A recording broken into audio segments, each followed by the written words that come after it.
per una nuova puntata di Tennellode, 14 marzo 2021. Stiamo per iniziare. Oggi tantissimi ospiti, avremo con noi Tarcisio Molinaro, Clemente Ferrari, Verdiana Zangaro, tanti collegamenti Skype, tanti ospiti, soprattutto tanti musicisti, tanti ballerini. Fatemi vedere se qui nell'area test rapidi è tutto a posto. Vedo che c'è già il nostro ospite. Bene, allora io vado dall'altra parte perché tutto questo parte grazie a una cabina di monitoraggio ma soprattutto di lavoro. Eccoli qua, questa è tutta la grande squadra di Tennellode. Un in bocca al lupo alla regia di Luca Chito e noi stiamo per iniziare a questo punto. In bocca al lupo a tutti quanti noi, ma soprattutto a voi, buon Tennellode.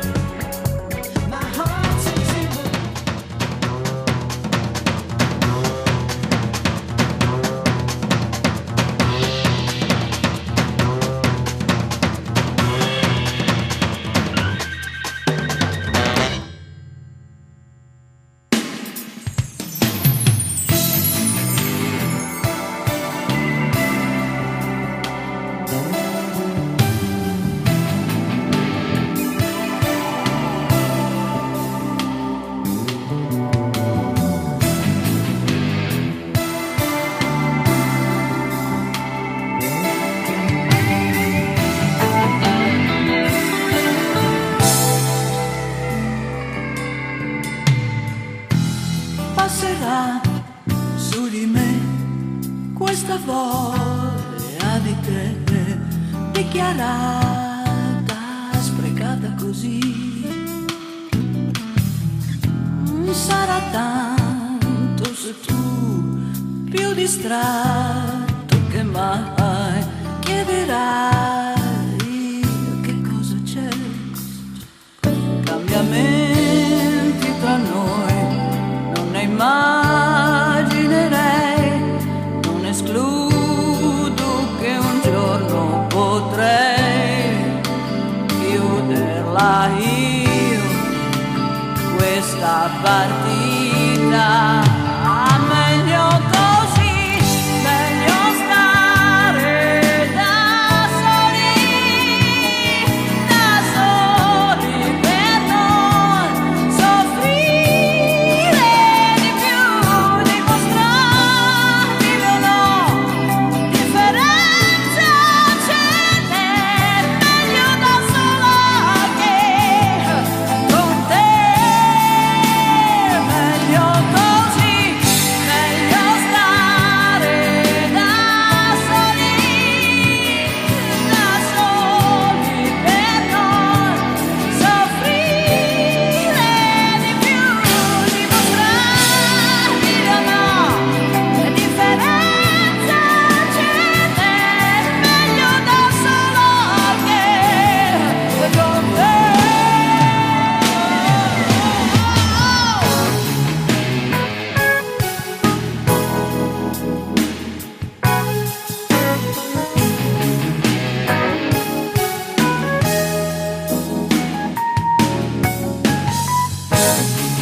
Straordinari, buon pomeriggio e buona domenica a tutti quanti voi, straordinari. Abbiamo aperto con una sigla e un corpo di ballo bellissimo, io gli farei un applauso ancora, Opinionisti, buon pomeriggio anche a voi, buon pomeriggio anche al nostro ospite che è già in poltrona, fra pochissimo andrò subito da lui. E intanto ancora un saluto a tutti quanti voi che vi siete appena collegati. Siamo su Tennellode, il canale 10, e oggi una puntata davvero davvero ricca, ma ricca di tante novità e tanti ospiti. Allora, opinionisti, parto subito da voi. Come è andata la settimana? Ci sono aggiornamenti, ci sono news? Buon pomeriggio a tutti.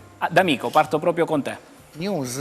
Siamo in attesa che se ne vada questo Covid, ormai, cioè a parte gli scherzi.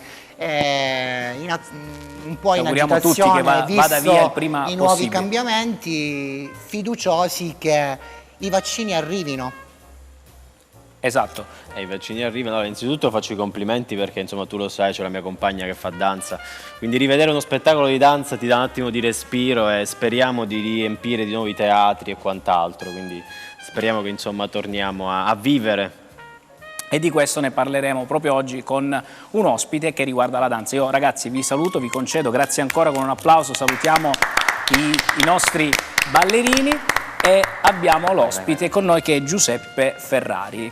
Benvenuto. Ferraro. Giuseppe, benvenuto. Grazie. Grazie della Buon tua pomeriggio. presenza, perché cerchiamo di capire un po' anche, abbiamo toccato vari temi, abbiamo toccato il mondo del DJ, il mondo degli artisti in generale, non avevamo ancora parlato in particolar modo, ecco, del mondo della danza, se non proprio tra una delle primissime aperture proprio con Elena Mandolito, ecco, come diceva prima proprio Damiano, la prima puntata, e spero poi di rivedere anche Elena magari con una sua performance proprio qui all'interno della trasmissione di Ten e Lode, per capire, ecco, come stanno le cose con la danza, a che punto siamo. Io partirei proprio dalla scuola di danza, che sono chiuse ormai da un anno a causa della pandemia. Che difficoltà avete riscontrato da un punto di vista economico e pratico, Giuseppe?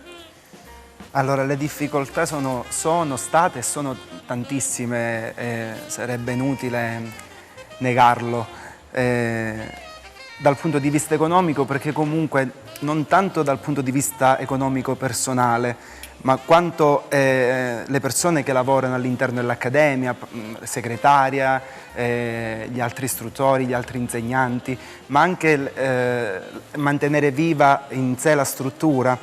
Almeno parlo della mia realtà, ho un'accademia di danza da 16 anni con 3 sedi, su Torano Castello, Acri e Bisignano, e in questo momento ti dirò, l'unico obiettivo è quello di mantenere forte la nostra dignità artistica, che va oltre quella economica.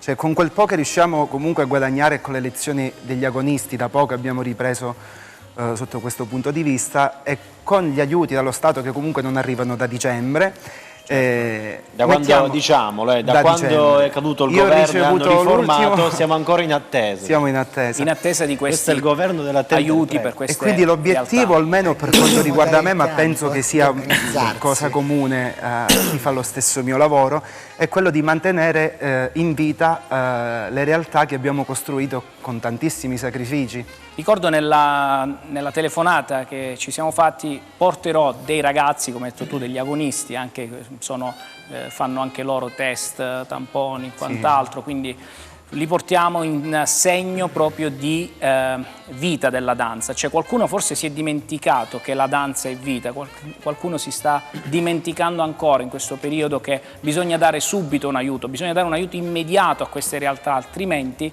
svaniscono i sogni di questi giovani ballerini. Damiano, sei d'accordo? Perché oggi purtroppo le distrazioni digitali sono tantissime, già, e me lo confermerà anche Giuseppe, la danza nell'arco degli ultimi 20 anni ha subito nei giovani un piccolo cambiamento. Prima tanti ragazzi e ragazze insomma si approcciavano alla danza ed era una cosa bellissima. Negli ultimi 10 anni sostanzialmente c'è stata sempre meno frequenza, perché comunque proprio nel pratico, no? Attività pratiche, ma anche dalle scuole calcio, quindi mi viene in mente insomma la tante danza attività. non viene considerata proprio come un lavoro, secondo me, la danza purtroppo ancora oggi, e speriamo che dopo questa situazione riusciamo ad uscirne, non è uno sport, perché viene catalogata ancora nella sezione sport, ma è un'arte, è cultura.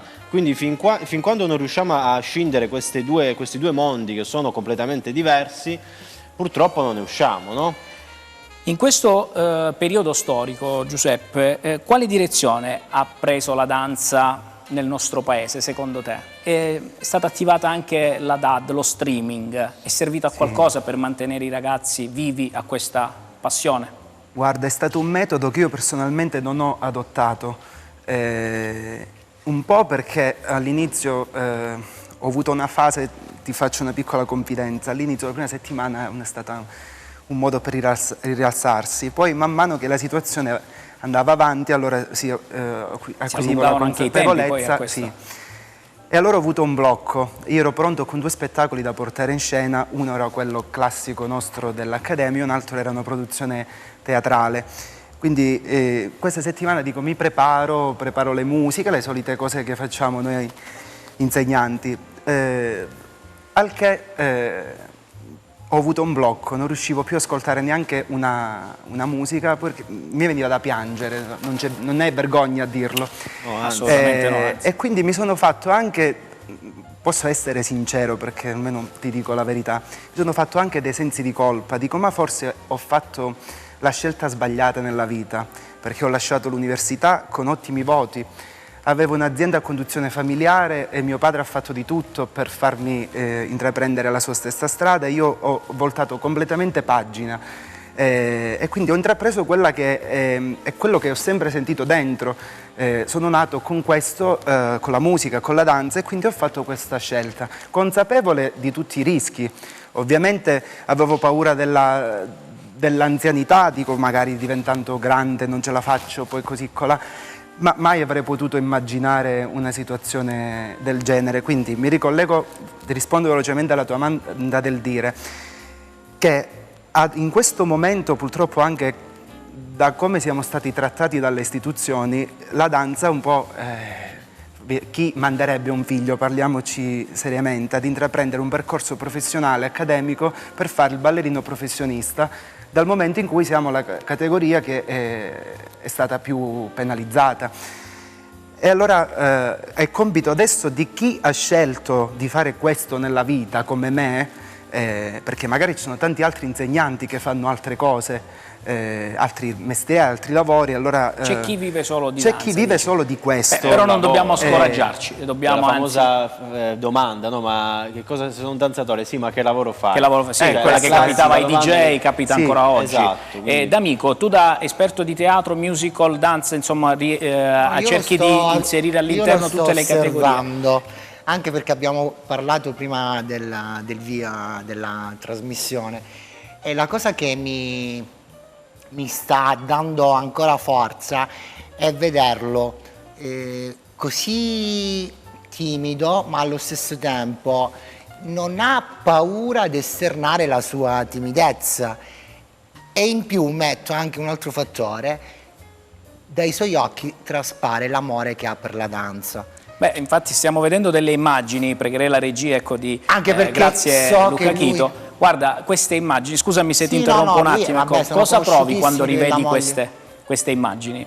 Ad oggi provo che sento dentro che quello è nulla rispetto a quello che andremo a fare appena tutto sarà Bene, finito. e questo, ecco, ma l'entusiasmo dobbiamo che ci avere- vuole. Dobbiamo avere questa consapevolezza, perché il Covid ci ha fermato. Allora, io vengo dal mondo del teatro. Il teatro e la danza sono due elementi inscindibili, perché danza, musica e canto, cioè, partono tutte dall'attività teatrale. Credo che questo Covid, che ci ha fermato sì, ma ci farà ripartire con una consapevolezza diversa. Anche perché, mi riprendo a quello che dicevi tu, della non classificazione di alcune categorie di artisti. Non solo i ballerini non sono riconosciuti, ma ci sono gli attori. Cioè, non parliamo dei grandi attori, delle grandi major, ma anche loro si trovano in difficoltà economica, perché non c'è una tutela a monte. Quindi non ci sono degli organi che li vanno Dopo a avremo proteggere, anche li un vanno a attore che- tutelare. di Cosa teatro che vuole adesso si chiederti- sta facendo, perché si sono dovuti unire tutti i grandi artisti per creare questa grande associazione di sostegno, perché stanno ricevendo sostegno più da questa associazione che non dallo Stato. E dopo avremo anche un attore teatrale che arriva questa sera proprio per darci delle informazioni, e soprattutto vediamo se possiamo dare anche dei messaggi ancora di forza e di rilancio di questo benedetto teatro che, come la danza, attualmente è un Vabbè, po' il teatro paralizzato. abbiamo già una ripartenza grazie alla regione, perché è partito il bando regionale per le attività teatrali, dove si dà predominanza alle compagnie di teatro calabresi. Bene, ne parleremo allora di questo nel blocco dedicato al teatro. Con la danza non ci fermiamo, rimani con me ancora per un po', Giuseppe, perché vi lascio con una splendida voce che è venuta a trovarci oggi, che è quella di Sofia Pisano, e poi ritorniamo sul mondo della danza, perché insieme si fa rete. Questo è il nostro motto sin dall'inizio anche di Tenne e Lode. Prego, per voi Sofia Pisano.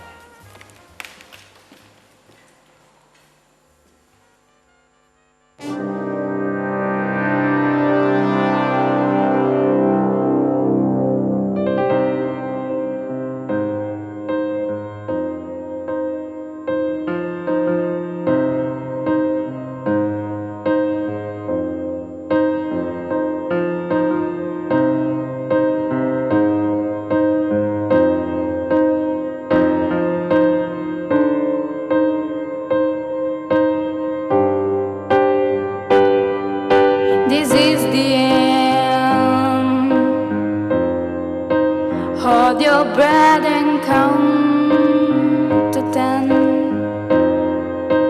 Feel the earth move and then hear my heart burst again. For this is the end. I've tried and dreamed this moment, so overdue I owe them. Swept away I'm stolen.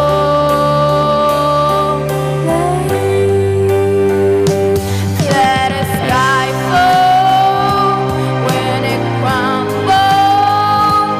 We will stand tall, face it all.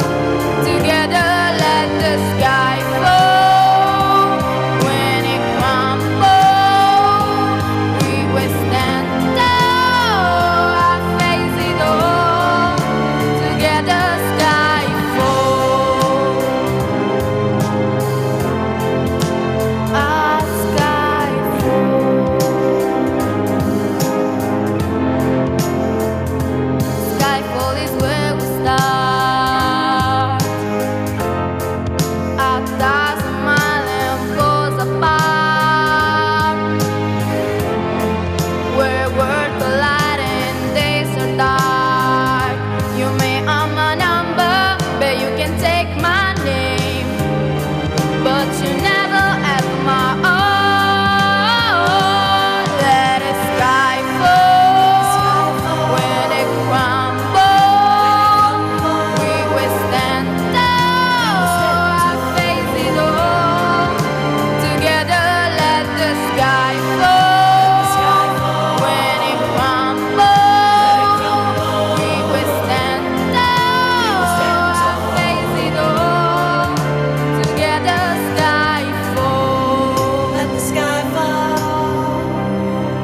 when it crumbles. We will stand tall.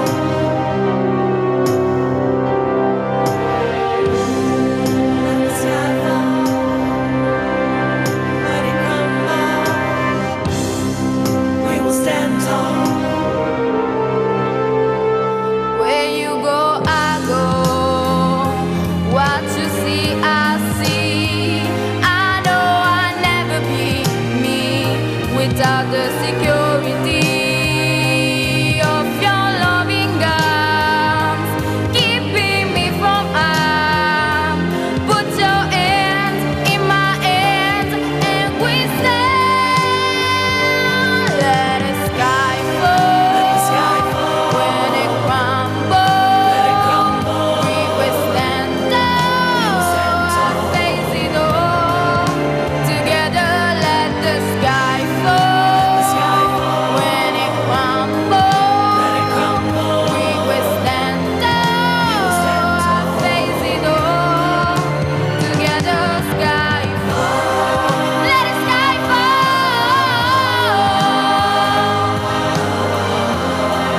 when it crumbles. Sky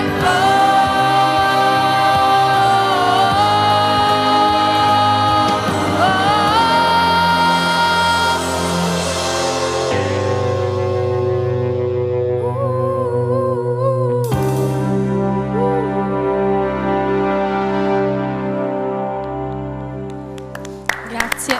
Bravissima, complimenti a Sofia, grazie Sofia per essere stata con noi, complimenti a te e a tutti i ragazzi della Voce Produzione che ogni settimana ci regalate tante belle emozioni. Grazie Sofia. Ritornando al mondo della danza, Giuseppe, volevo chiederti però com'è nata, ecco, la passione per la danza. Allora, è nata da quanto io ho ricordo, memoria, ho sempre ballato, forse ancora porto qualche cicatrice alle ginocchia dei mobili, quindi Aspetta, ti fermo solo un attimo perché mi sa che abbiamo una telefonata in linea, mi dicono dalla regia, quindi non so se è proprio per te. Pronto? Pronto, buonasera. Sì, buonasera, con chi abbiamo il piacere di parlare? Con Maria Teresa Marcianò, sono una collega anche di Giuseppe. Sì. Ah, ciao Maria Teresa. Esatto, eccolo qua. Allora Mi abbiamo... sentite? Sì, prego, come mai hai chiamato? Saluto il collega Giuseppe che in questo momento mi ha anche un pochino commosso perché sta veramente parlando di noi e ci rappresenta in questo momento veramente critico, come se fosse la nostra voce adesso, quindi perciò ho telefonato. A noi Ho sentito le stesse parole che avrei detto io, il problema non è solo economico ma proprio a livello personale, perché dopo 30 anni di danza, lui lo sa che sono una ballerina di Raffaella Carrà, abbiamo addosso il nulla e quindi siamo penalizzati come artisti, come maestri, non siamo più nessuno. Io credo che si poteva lavorare con pochi, anche 3 persone alla volta, non penalizzo nessuno, però faccio il nome di estetisti e parrucchieri e noi non penso che stavamo con le mani in faccia alla gente. Guardi, Io avrei siccome lavorato un purtroppo metro, 2 oggi o 3 mi perdoni, metri di mi perdoni. Quindi non si è capito perché proprio il nostro settore. Tutto il settore artistico. Purtroppo tutto il settore esatto, artistico. tutto il settore artistico è bloccato, sta vivendo questo brutto periodo, però se vuole la invitiamo a venire in trasmissione, venga tranquillamente, ecco, adesso quando stacca la linea poi parla con la redazione e ne parleremo qui perché dobbiamo dare voce a queste attività, a questi professionisti, come mi diceva lei. Lei è ho capito bene, una ballerina, ha ballato con Raffaella Carrà. Sì. Sì, sa Giuseppe. Questa Ciao, è la Maria Calabria Teresa. bella, la Calabria attiva che abbiamo, quindi questa è la Ma io Calabria che ci pensavo- piace soprattutto, mi perdoni, questa è la Calabria che ci piace, quindi io l'aspetto in trasmissione, mi perdoni ma c'ho Tarcisio Molinaro Sì, che sta va arrivando, bene, grazie, mi devo collegare però- col direttore d'orchestra anche che quest'anno è stato a Sanremo, c'ho tanti collegamenti, Non mi solo perdoni. in questo momento a livello per pubblicità. Mi perdoni, l'aspetto in trasmissione, va bene? Sì, grazie, Grazie. però io volevo dar voce pure io a questa situazione, quindi... Bene, la sono ringrazio felice di per farlo però in l'invito, studio, se grazie. mi viene a trovare in Saluto studio. anche Giuseppe. Ciao Maria. Grazie a lei, grazie per aver chiamato. Vedi Giuseppe, la passione poi unisce anche fra colleghi, ho capito bene, una mi tua facevi la collega... domanda condannata alla tua passione per la danza, ti racconto brevemente un piccolo aneddoto, Sì. perché potrei stare qui ad ore e ore. Ma Guarda che finisce alle Meno male 21:30, che, quindi meno male che avevi paura a parlare. Perché poi devo andare in è pubblicità stata e una rischio di non ballerina darti... Di Raffaella Carrà. Raffaella Carrà, ha ballato a Carramba, no? Quindi chi un po' della mia generazione sognava questa Certo, cosa. certo. E tu devi sapere che io ho un po' rapporto con la danza, mio padre, insomma, il classico padre calabrese, ora è il mio primo fan, è la persona che amo di più al mondo, però non voleva che io ballassi, allora un giorno, una domenica, mi ricordo perfettamente che c'era Raffaella Carrà su Rai 2, se non ricordo male, faceva una sorta di trasmissione tipo Domenica In, la sigla, io alle 2, alle 14 ero là piazzato, che avevo tipo 3 Certo. 4 anni, il televisore non funzionava, mi rendo conto che papà aveva staccato il spina. cavo dell'antenna, Ah, eravamo a l'antenna. casa di mia nonna, mi metto a correre, supero la strada e vado a casa della vicina, non guardo neanche se passassero le macchine, mi metto sul tavolo Papà, hai fatto rischiare e mi anche metto a sto ballare e la giovanotto. vicina che faceva l'applauso, arriva mia madre disperata che avevo superato la strada, dice ma per farti capire, no? Fate ballare i vostri figli, fateli suonare, fateli cantare perché è un lavoro. Quindi Fateli scegliere, Fateli, che è la cosa fateli più scegliere bella, fateli soprattutto. scegliere. Sono d'accordo con Damiano. Ma poi guarda, la danza non è solo dal punto di vista fisico, insomma, sono tanti gli aspetti positivi, però non è vero che non può essere una professione, perché alcuni dicono ma dove devo farlo il ballerino, ma anche l'ingegnere dove lo fai? Sicuramente nessuno ti viene a chiamare a casa, le occasioni Certo. te le devi creare come penso in qualsiasi Credo settore, che poi in qualsiasi questo sia ambito. anche un modo, un'occasione, Antonio, per fare anche amicizie con gente del mondo dello spettacolo. Immagino, Giuseppe, che tu avrai conosciuto anche professionisti nel tuo settore. Io ho avuto la... Possiamo sapere qualche ma nome? lui è stato in backstage importanti, che io, almeno da quanto Sì, ricordo. sì. Quella quindi- che ricordo con più... Allora, anche oggi ho un'emozione, quindi è stato tutto bello, però quella che ricordo Capodanno.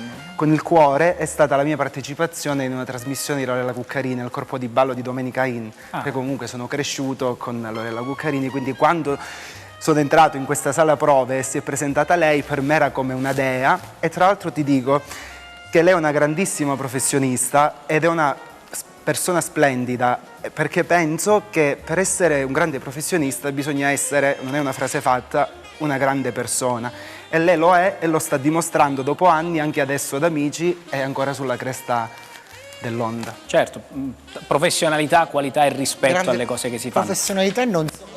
La Cuccarini porta avanti un progetto di solidarietà Sì. in Italia, ormai sono 30 anni la raccolta fondi, quindi Poi è c'è una passione. grandissima Cioè, donna. prima Antonio diceva vedo nei suoi occhi, ma si vede la passione, No, quando ma uno si cresce con tocca. una passione, vuole emergere con la sua passione, ma perché no?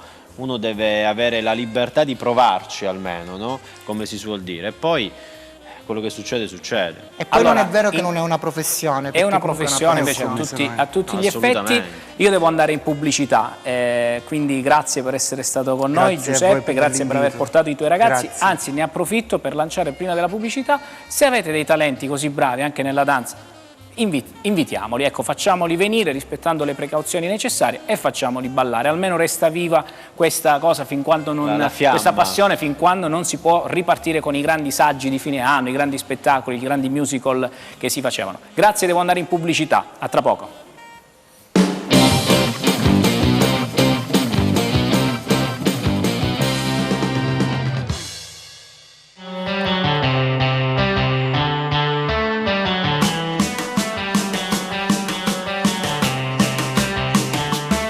Malandrino, chiodo giallo e zaffiro, bluette e uno sol di Berlino. La mia tipa è un vampiro ed è pazza di me, sei più bella dal vivo. Lei che pare la donna del boss, davanti al jukebox Tarantino. Con quei bravi ragazzi e delirio e deniro, ci balliamo bam bam bam bam, twist e poi bam bam bam bam. Modellatore bam bam bam bam, ragazzi fuori bam bam bam bam. Adrenalina, siamo sopra un balcone io e te, perché si era in rapina. Svuoto le tasche e mi riempio di te, si donna bambina. E una madonnina che piange per me, ma poi mi rovina.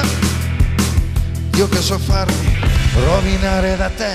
Sì, balliamo bam bam bam bam, piste poi bam bam bam bam, modellatore bam bam bam bam, ragazzi fuori bam bam bam bam, oh sì, bam bam bam bam, bam bam bam bam, bam bam bam bam, bam bam bam bam, overdose di rose mio amore, e una danza tra scheletri, scheletri, una pallotta dal mio jukebox. Stiamo dando fuoco ai sedili, una cabrio rosa, Giuseppe.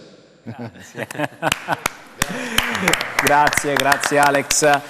Un bel brano per accogliere Tarcisio Molinaro, che vedo che lo stanno già Bam bam. preparando e che è pronto per entrare. Sì, però- Eccolo qui, mi sta raggiungendo, prego, io farei accomodare Alex, le Tarcisio piume. Molinaro direttamente. Alex, mancavano le piume. Direttamente Mancavano da le piume, Alex. Sanremo, direttamente da Sanremo, Buonasera Tarcisio a tutti, Molinaro. Che buonasera. onore. È una veste insolita perché io non sono abituato ad essere protagonista, ma sempre dietro le quinte, però insomma. Beh, hai fatto sognare tutti quanti, vedere un calabrese lì a Rai 1 finalmente nell'orchestra della Rai. Visti gli orari fatti, anche forse qualche incubo, però insomma ci sta. No, noi No, eravamo è stata- felicissimi quando arrivavano pure i messaggi, tutto quello che stata, succedeva.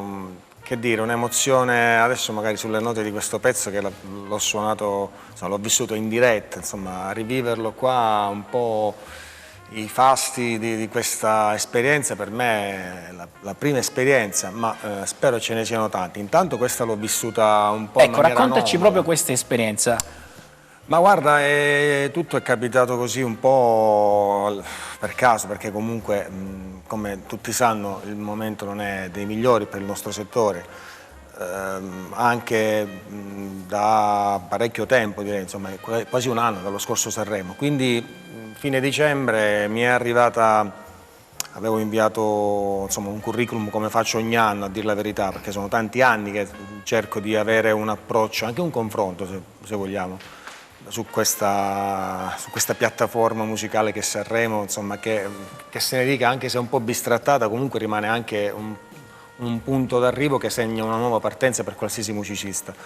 Mi ha mandato un curriculum, non ci speravo più di tanto perché comunque, sai, il periodo era quello che era, però poi mi è arrivata una convocazione con cui mi si invitava a salire a Roma per una fase di prova, insomma c'era ovviamente un test da superare, che era un test pratico, insomma sulla base del curriculum mi si era stato comunque affidato questo incarico. Poi dopo le prime 2 giornate di prova, insomma, fatte negli studios di Tiburtina, insomma la macchina è iniziata e tutto il cammino verso Sanremo, che è durato comunque quasi 40 giorni, con le prove a Roma e poi l'allestimento a Sanremo. Una volta arrivato a Sanremo, insomma, c'ero stato già, a dire la verità, 15 anni fa a fare 2 puntate di 50 canzonissime, comunque con lo stesso direttore d'orchestra, Leonardo De Amicis, che insomma, non so, magari non mi vedrà perché lui abita all'Aquila, però ringrazio per la fiducia data in questa esperienza. Avevo fatto 2 puntate in Rai tantissimi anni fa, si ricordava poi tra l'altro di alcuni episodi simpatici avvenuti nelle 2 edizioni di 50 canzonissime, ed è iniziata questa trafila, insomma, ogni giorno nuovo, insomma, non c'era un confronto, ogni giorno era diverso. Era un'esperienza nuova. Sì, la cosa che potevo notare è che insomma, la musica là era un panificio, insomma, un panificio delle partiture, insomma, arrivavano spartiti come... Tornavano via spartiti. Abbiamo fatto, credo, più di 180 brani, fra i big erano 26, più le cover 52, più 8 gli inediti 60. Tutti gli stacchi che avete sentito erano registrati a Roma, fatti dall'orchestra, e ogni giorno c'era sull'Egio un pezzo diverso. A Roma la scaletta era questa: la prima si leggeva, la seconda volta si suonava, la terza era buona. A Sanremo i primi giorni la prima si leggeva, la seconda doveva essere buona. Negli ultimi giorni la prima e basta. Ti dico una cosa, l'ultimo brano fatto sabato sera, Dardust mi sembra che era, l'ho fatto in diretta. È vero che ho detto ai miei colleghi, mi è arrivato sto pezzo alle 7:20, in Rai sono molto fiscali, nel senso 7:30 c'è pausa, 7:30 finisce. Quello Se sei stato scelto, leggere la musica a prima vista vabbè. Per uno come te è un gioco da ragazzi. No, ma cioè. io non sapevo, ce ne sono tanti bravi che leggono a prima vista, il problema è che là non è soltanto la vista, è anche l'udito, anche l'intenzione, anche l'istinto, perché credo che per fare Sanremo ci vogliono tante qualità. Bravi ce ne sono tantissimi, professionali un po' di meno, insomma, visionari ancora di meno, perché insomma devi andare... Visionari e intraprendenti, sì, soprattutto. Questo è importante. Senti, noi vogliamo un po' rivivere un piccolo Sanremo oggi qui. Stasera ci collegheremo anche con Verdiana Zangaro, che è stata anche lei a Sanremo con Orietta Berti, quindi fra pochissimo ci collegheremo anche con lei, ma poi abbiamo avuto anche un altro grande nome, tanti colleghi che hanno suonato, anche musicisti, che li salutiamo, e grazie per aver portato il nome della Calabria così in alto, grazie a tutti quelli che hanno rappresentato la Calabria nel mondo dei musicisti. Ma c'è stato uno in particolar modo che è il direttore d'orchestra, Clemente Ferrari, che lui tra l'altro è arrangiatore di centinaia di brani, ha fatto tournée con Paola Turci, con Max Gazzè, ha diretto l'orchestra durante il festival, anche quando c'era Max Gazzè, se non ricordo male. Io non sapevo che l'ho scoperto, tra l'altro anche il batterista è calabrese, vive a Roma, è Cristiano Michalizzi, lui è di Bova Marina, invece Clemente Ferrari, che insomma adesso avrò il piacere di risentirlo. Aspetta, lo colleghiamo, così facciamo una chiacchierata tutti insieme. Direttore Ferrari, mi dà l'onore di essere con noi? Pronto? Vediamo se è collegato. Vedo l'immagine, però non sento l'audio del direttore Ferrari. Mi sente, direttore? Ecco, adesso la sentiamo benissimo. Siamo in studio, sono con Tarcisio Molinaro. Eccolo qua.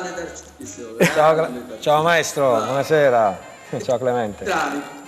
O sul palco di Sanremo o in televisione. Benissimo. Mi fa veramente piacere vederti. Grazie, è sempre un piacere reciproco. Ci fa davvero piacere, maestro e direttore. Come preferisce che la chiamo? Direttore, maestro? Clemente, e spero di essere un signore, tanto mi basta. Clemente, né maestro né niente. Clemente, ti ringrazio perché sei veramente una persona umilissima, ma soprattutto professionale, perché hai lavorato anche in Spagna, in Messico, hai lavorato in diverse parti del mondo, ecco, ma per te che era...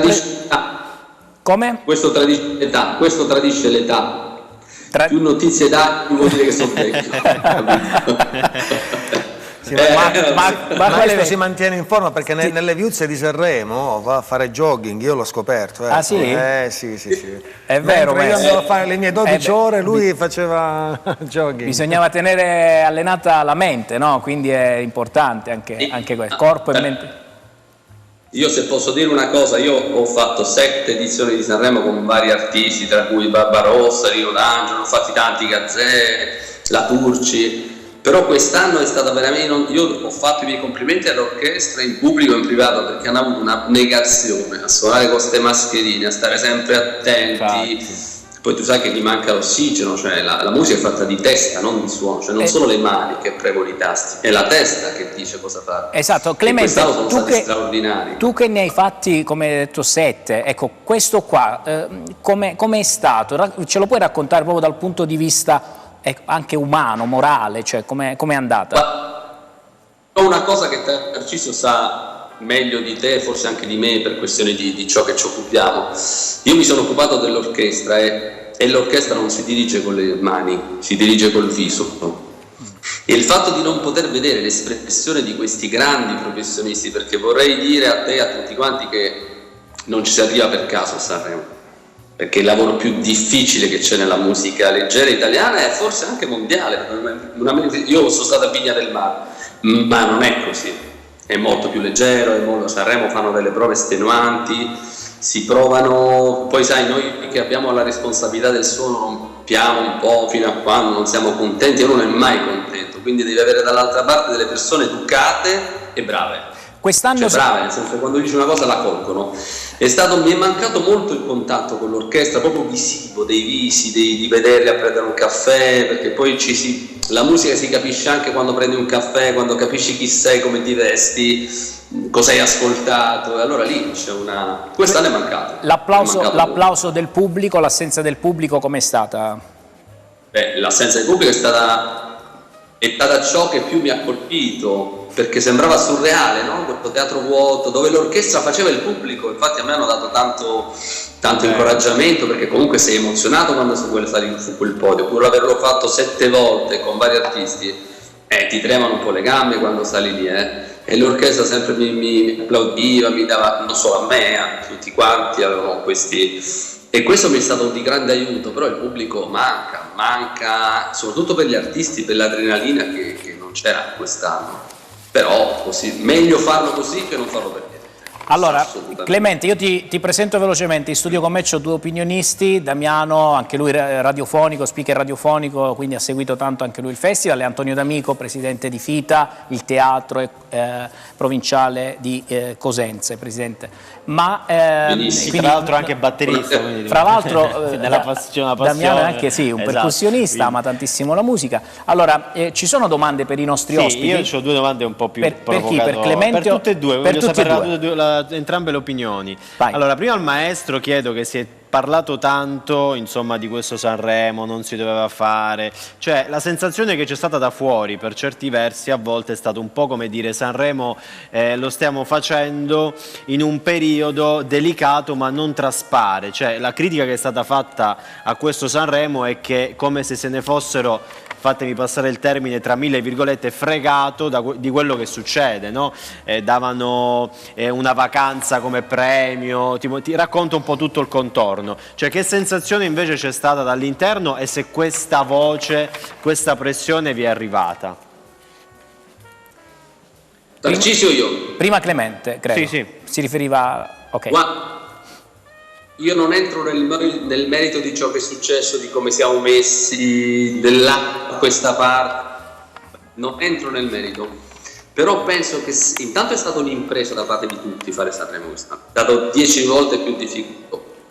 Io potrei raccontare la mia esperienza personale, ma evito di farlo, perché però è stato meglio che si sia fatto, perché se vogliamo tornare a una piccola normalità, cioè ognuno deve fare la sua parte. È stato molto difficile, grandi sacrifici, e penso che Sanremo si doveva fare anche nelle condizioni in cui si è fatto, e penso che Amadeus, che non conosco personalmente, si sia messo in gioco pesantemente, Fiorello, perché poteva essere una cosa,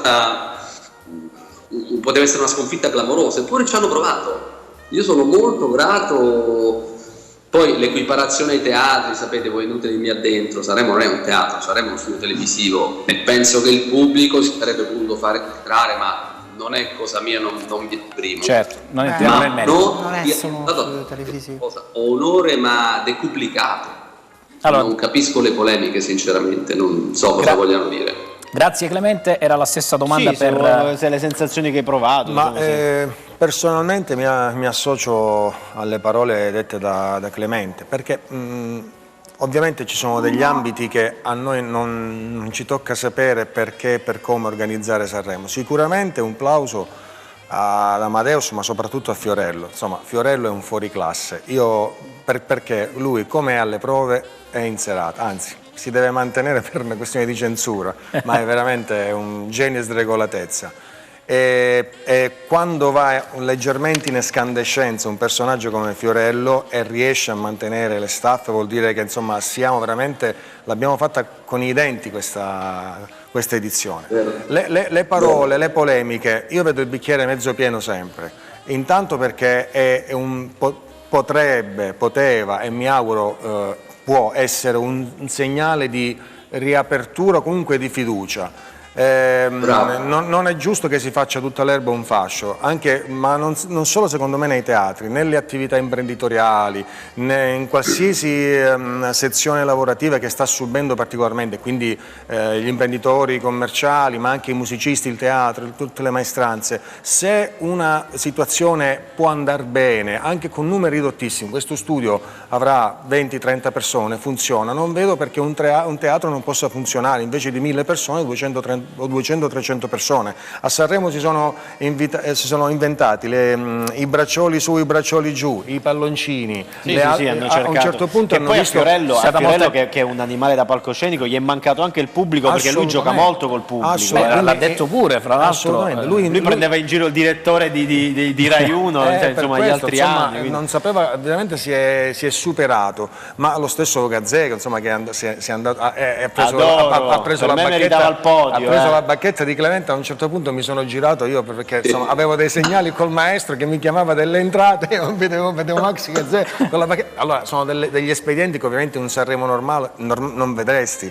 C'è un artista che vi ha sorpreso da questo punto di vista, cioè che vi ha colpito anche, no? Magari nuovo, magari che non conoscevate, pure tra i giovani, dico. Ma guarda, tra i giovani a me, forse di Nick, a me è piaciuto molto Davide Shorty, che vedo, anche se è un'emulazione un po' alla Jamiroquai, però insomma ha del talento che a mio avviso andrà ad evolversi. Tutti e quattro bravissimi, secondo me i giovani più bravi forse di alcuni big che insomma poi diciamolo, sai, io l'ho detto anche, cioè io non conoscevo alcuni big, poi insomma sai, sono delle dinamiche. Il big non è colui il quale Orietta Berti c'ha una storia dietro, ma è il big con il quale c'ha follower, c'ha un seguito. Io non voglio... certo. Però ritornando alla domanda che mi hai fatto, io quando facevo un post, perché giustamente poi dovevo anche dare come dire, voce all'aspetto anche comunicativo dell'evento, certo. Insomma mi premeva soprattutto rispecchiare e rimarcare la situazione nefasta che sta vivendo la nostra categoria, specialmente alcuni colleghi.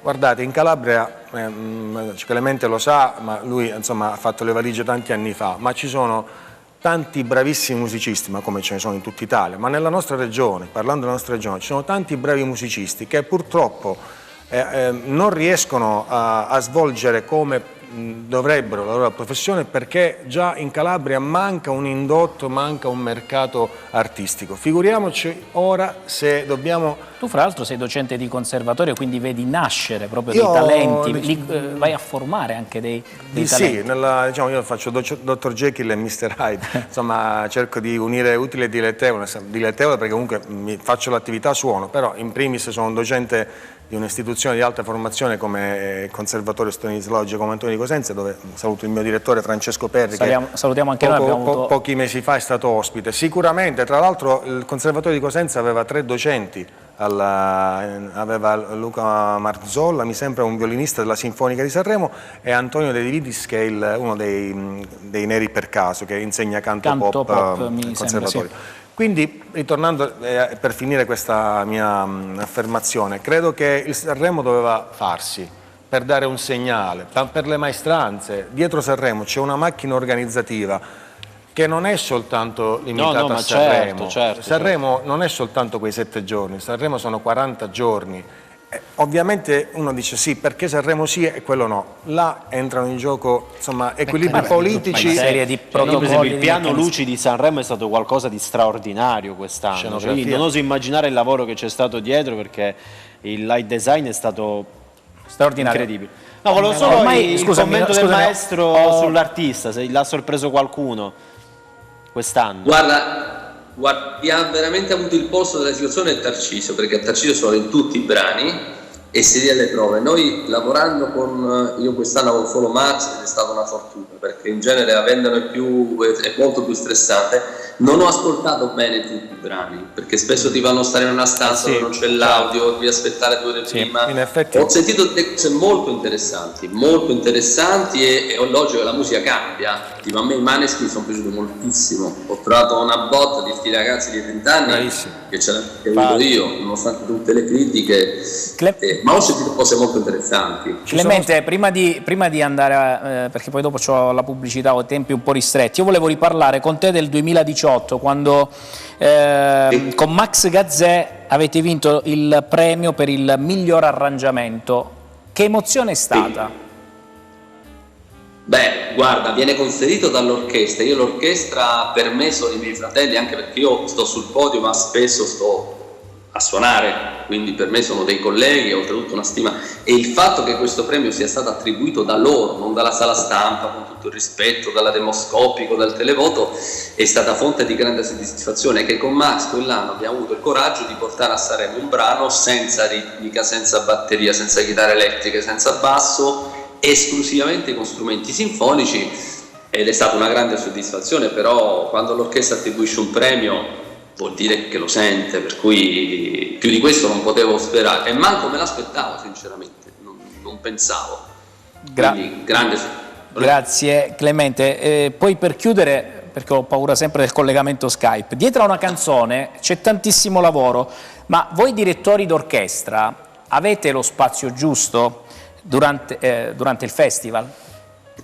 Guarda, qui ci sarebbe da spendere una parola, perché il direttore d'orchestra di Sanremo non è un direttore d'orchestra comune, nel senso che ti devi occupare di strumenti con linguaggi sinfonici, quale il corno francese, il flauto, l'oboe, i violini, le arcate, sciolto, legato, ma devi anche sapere come si attacca una pelle di una batteria, che pedale usa la chitarra, se c'è il pick up al ponte, il suono della tastiera, il VCF. Purtroppo non si può avere tantissimo tempo, ma la funzione del direttore d'orchestra, come Tarcisio saprà e molti altri, non è tanto quella di condurre, è di mettere a posto il brano, nota per nota, dalle percussioni alla chitarra, alla viola, al violino. Una volta e sono 40 minuti più 40 minuti per un brano inedito, e devo dire che non arrivi mai a farlo perfetto, ma comunque piano piano l'orchestra ti capisce cosa vuoi dire, perché la musica si può scrivere, ma non è detto che tu la stia suonando nel modo giusto, devi farglielo capire con le parole.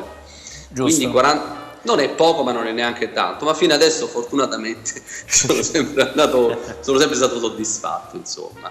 Abbiamo d'amico per ovviamente scusa ti aggiungo, l'orchestra deve sopportare me, quell'altro direttore, quello prima, che a volte non sai manco come dire le cose, puoi diventare arrogante, puoi diventare poco elegante, e quindi la forza di sopportazione è qualcosa che io ammiro e mi accresce la stima su quelli che si cedono. Allora, non è facile. Grazie Clemente. Complimenti ad entrambi. La tua luna l'abbiamo vista quasi tutte le sere inquadrata su Rai 1, perché primeggiava in maniera campale. Complimenti. Però volevo farvi una domanda ad entrambi. L'edizione 70 più 1 è stata definita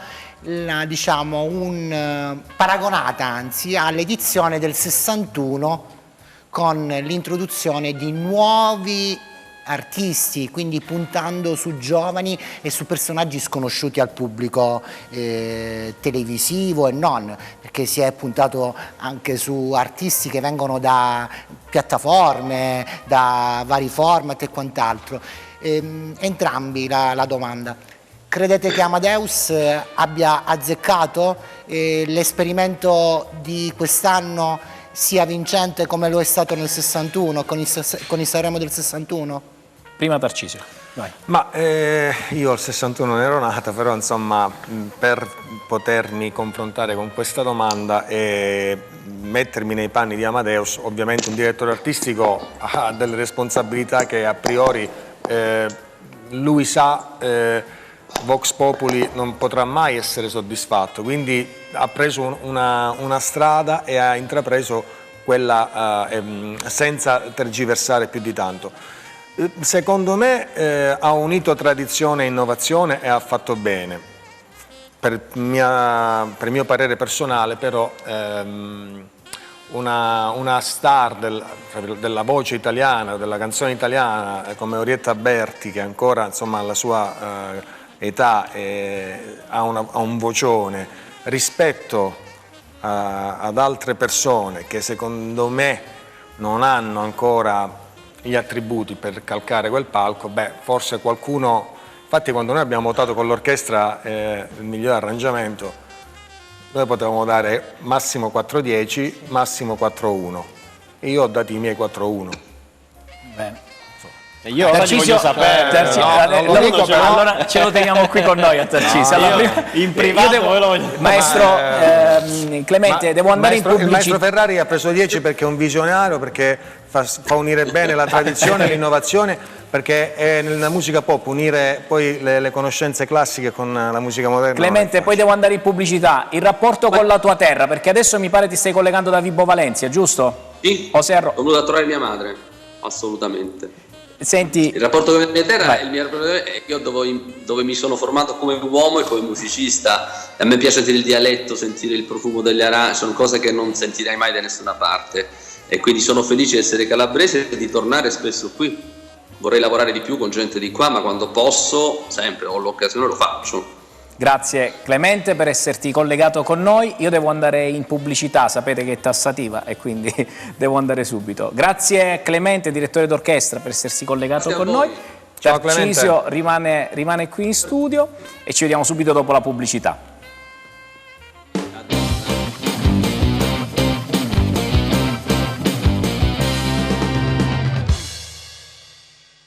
Eccoci ben ritrovati in studio, siamo ancora con Tarcisio Molinaro. Io ho una domanda però, Tarcisio, volevo capire, l'orchestra ha votato, giusto? Quindi avrai dato i tuoi 10, i tuoi 1. No, c'era un range da 1 a 10. Da 1 a 10. Non voglio sapere adesso quelli bassi, però almeno quelli a cui hai dato 10, possiamo saperli? Ma vabbè. Sicuramente il mio 10 è andato ad Orietta Berti, perché il brano di Orietta Berti è l'incarnazione del Festival di Sanremo. Non che io sia un fan di Orietta Berti, ma a Cesare quel che è di Cesare. Mi è piaciuto molto l'arrangiamento di Enzo Campagnoli. Tra l'altro Enzo Campagnoli ha diretto l'orchestra dopo poche ore che aveva perso la madre. E quindi con la stessa, vedevo, questa cosa mi ha fatto molto pathos, e quindi a parte questa situazione personale, credo che la materia musicale, il brano era fatto bene, l'arrangiamento. Anche con le ragazze, io che amo Solo te, la cover è stata fatta benissimo, Verdiana, poi anche ritornare sul palcoscenico. Dopo avremo Verdiana anche in collegamento 15, con lei. 15 anni fa io ho suonato 2 tournée con Verdiana, quindi insomma felicissimo. L'altro 10, 9 o 10 adesso non mi ricordo, Willy Peyote che fece il duo con i Neri Percà, con Samuele Bersani. Con Samuele Bersani. Guardate, qua sicuramente entriamo in polemica, però il brano di Aiello a me è piaciuto, quindi il mio 10 anche per un onore e dare forza a un calabrese io gliel'ho dato. Purtroppo Antonio è stato, quando è venuto a provare a Roma, ti posso dire che quando ha provato a Tiburtina tutta l'orchestra... Io non l'ho criticato, cioè, io ho detto l'altra volta che in lui è uscito fuori una sorta di agitazione, era forse teso, giovanissimo, un ragazzo. Il primo giorno sicuramente, poi ci può anche stare. No, io non sono contro, anzi a me è piaciuta la canzone, però io l'ho giustificato anche nella scorsa puntata, nel senso che il suo gridare nella prima esibizione era dato alla sua questa tensione all'essere un ragazzo Tu dici alla prima salito per esperienza, giusto. salito per la prima volta su un palco, e poi l'Ariston è importantissimo, è il palcoscenico degli artisti italiani. Ecco, il mio 10 è, uno dei miei 10 è andato a lui, uno perché insomma alle prove mi ha, sai, buona la prima, tutta l'orchestra l'ha applaudito, e l'orchestra non applaudisce tanto facilmente. Quando lui ha fatto la prima versione a Roma siamo rimasti, perché era disinvolto, sciolto,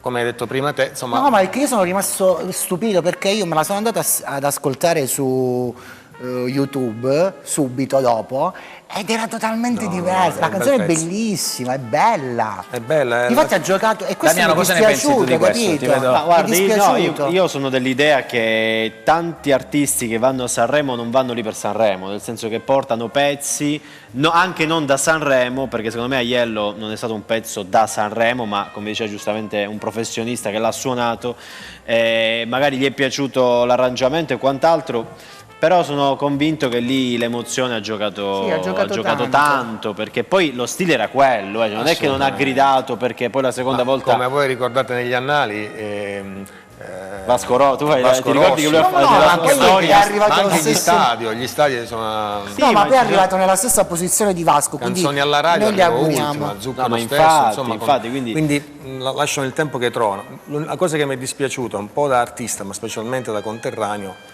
vedere sui social questa man bassa.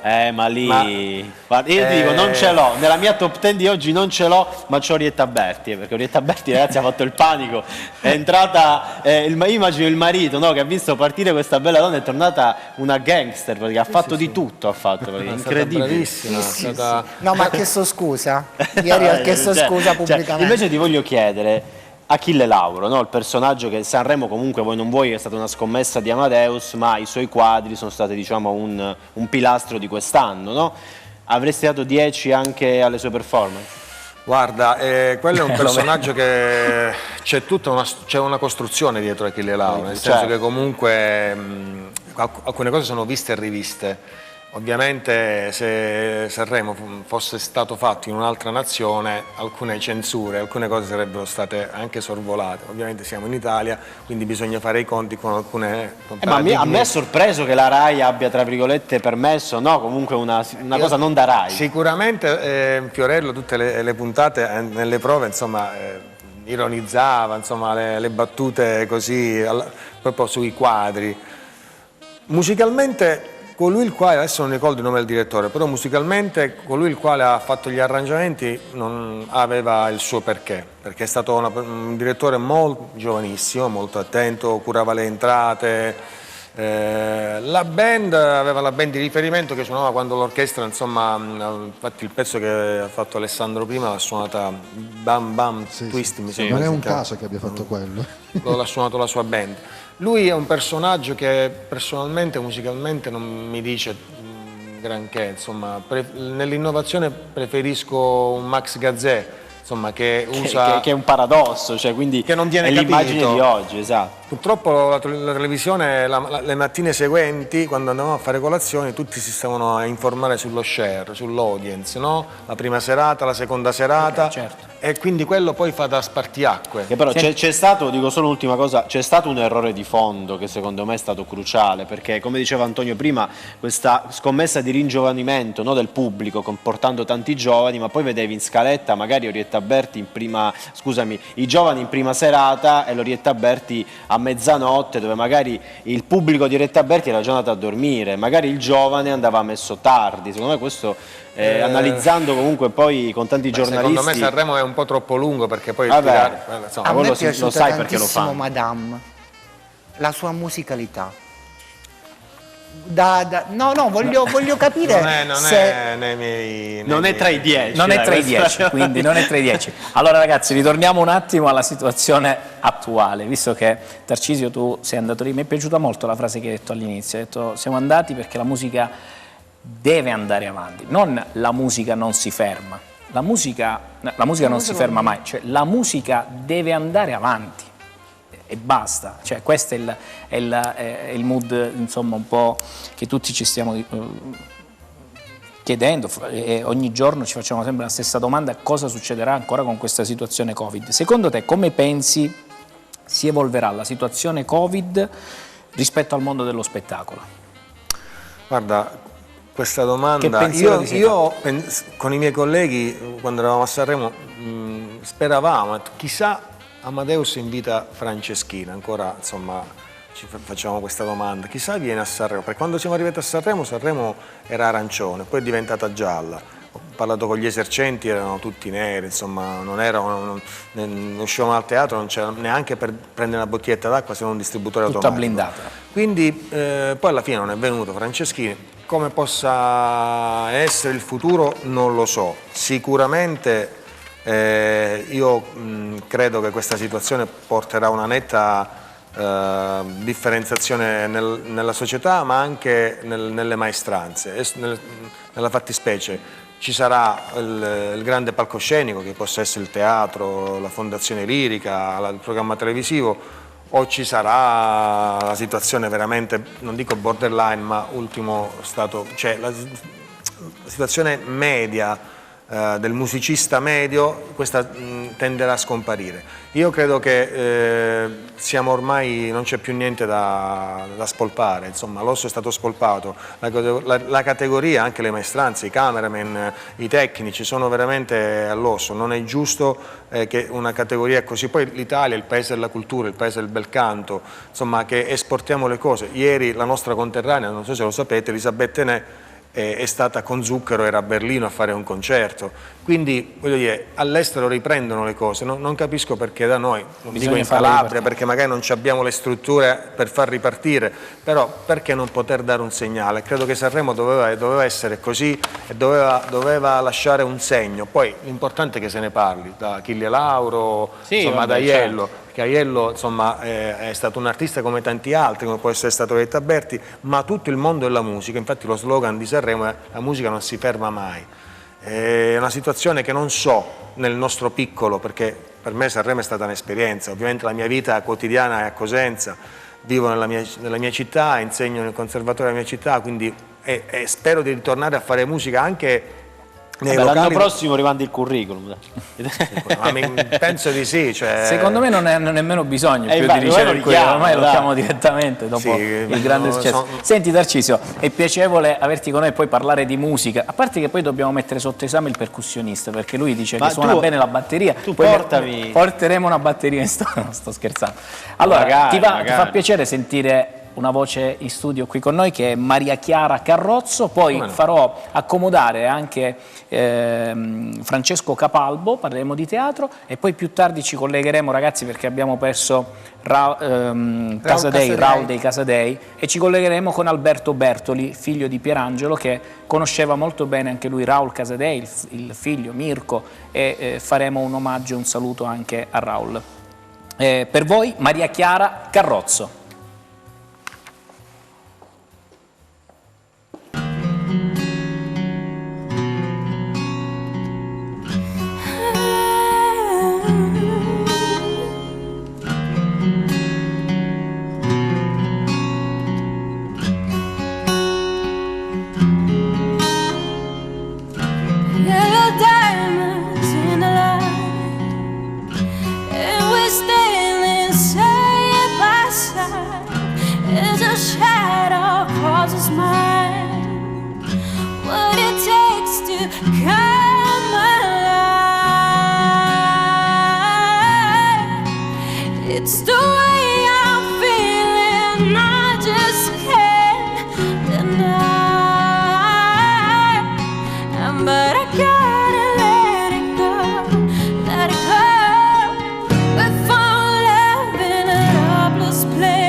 We found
Grazie a te Maria Chiara, grazie per essere stata con noi. Grazie a voi.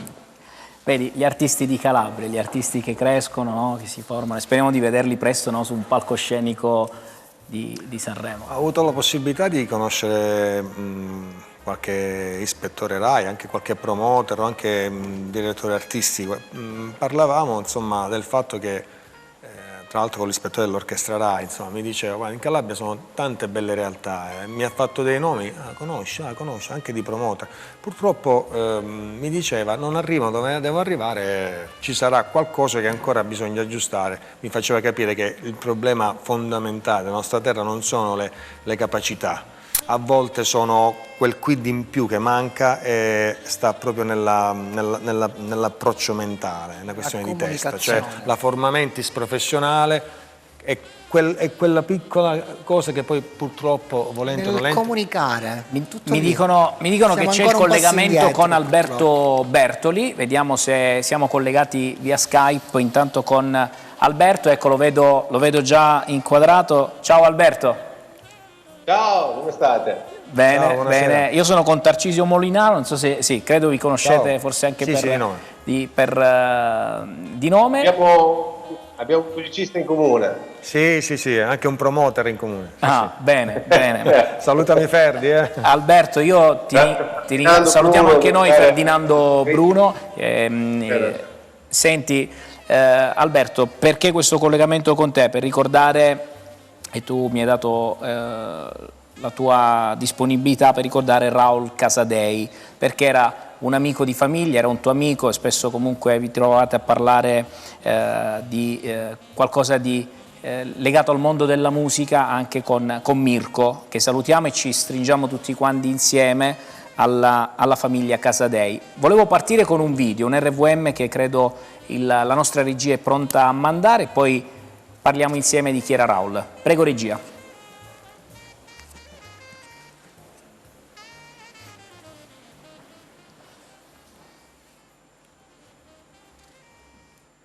Ciao, le mani le avete ragazzi? Ciao,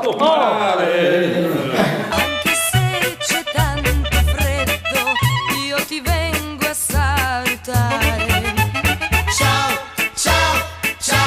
Ciao, mare.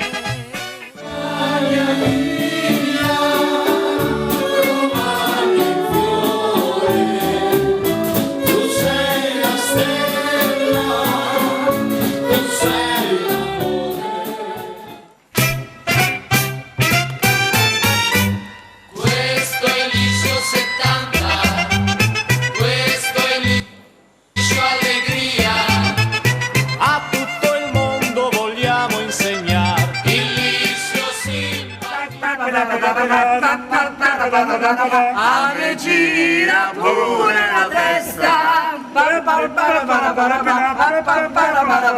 braccio teso con grinta e calore.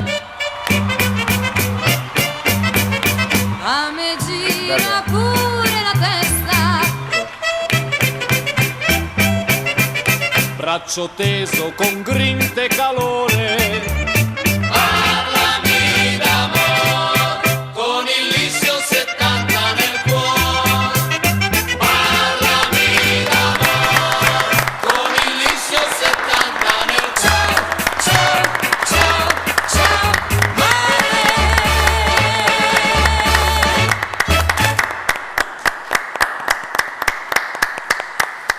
Personaggio meraviglioso, straordinario. Ciao Raul. È una serata che Mirko organizzò in centro a Cervia, dove abbiamo suonato e abbiamo anche suonato insieme.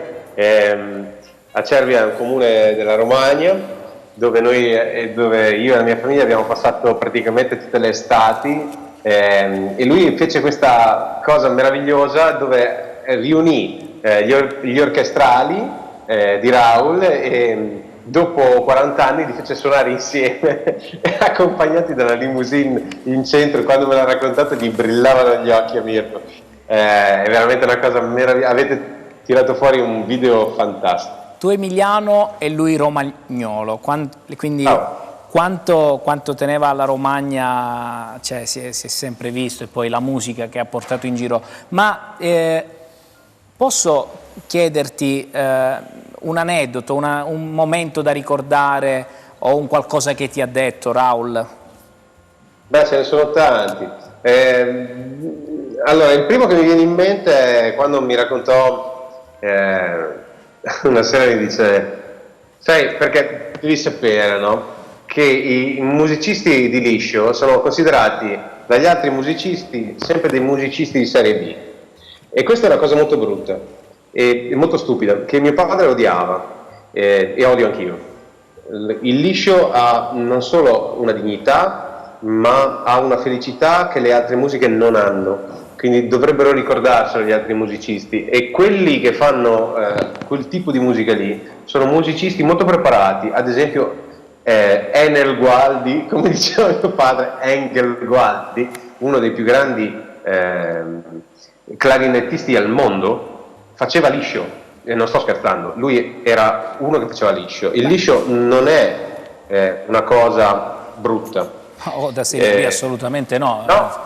Però è molto, secondo me è determinante che noi diciamo questa cosa qua, perché c'è ancora questo pregiudizio, no? Dove i metallari sono dei cretini e i liscianori sono della gente che non fa musica. No, la gente che fa liscio sono super professionisti, cosa che gli altri musicisti dovrebbero imparare. Fanno tante date che gli altri musicisti non fanno, quindi hanno anche un grado di sopportazione. In uno di quei concerti di Raul mi disse, a un certo punto, Alberto, mi sono trovato e in mezzo al pubblico guardo, a un certo punto c'era uno in carrozzina, era tuo padre. Allora ho finito il concerto, sono andato là e gli ho detto, ma cosa ci fai qua? Come cosa ci faccio qua? Avevo voglia di sentire della musica allegra e sono venuto a sentire il tuo concerto, perché la tua musica è bellissima. Questo disse mio padre, capito? Cioè voglio dire, è molto importante fare questa distinzione. Raul era veramente una persona unica, e pensa che un giorno mi raccontò, te la racconto, scusami, vado a rotta di collo, mi raccontò, mi fa, sai perché sono diventato famoso? Perché io facevo il maestro elementare, a un certo punto scrivevo le canzoni per i bambini e mi sono reso conto che funzionavano benissimo, tutti i bambini le cantavano. Allora mi sono detto, ma se funzionano per i bambini funzionano anche per gli adulti, e ho cominciato a scrivere. Direi che abbia fatto molto bene, cosa dici? Beh, ha fatto ballare le più grosse balere, credo, dalla mazurka di periferia a Romagna Mia, Ciao Mare, no? Tarcisio, come si fa a dire il liscio? Romagna Mia era di secondo. Come? Di secondo.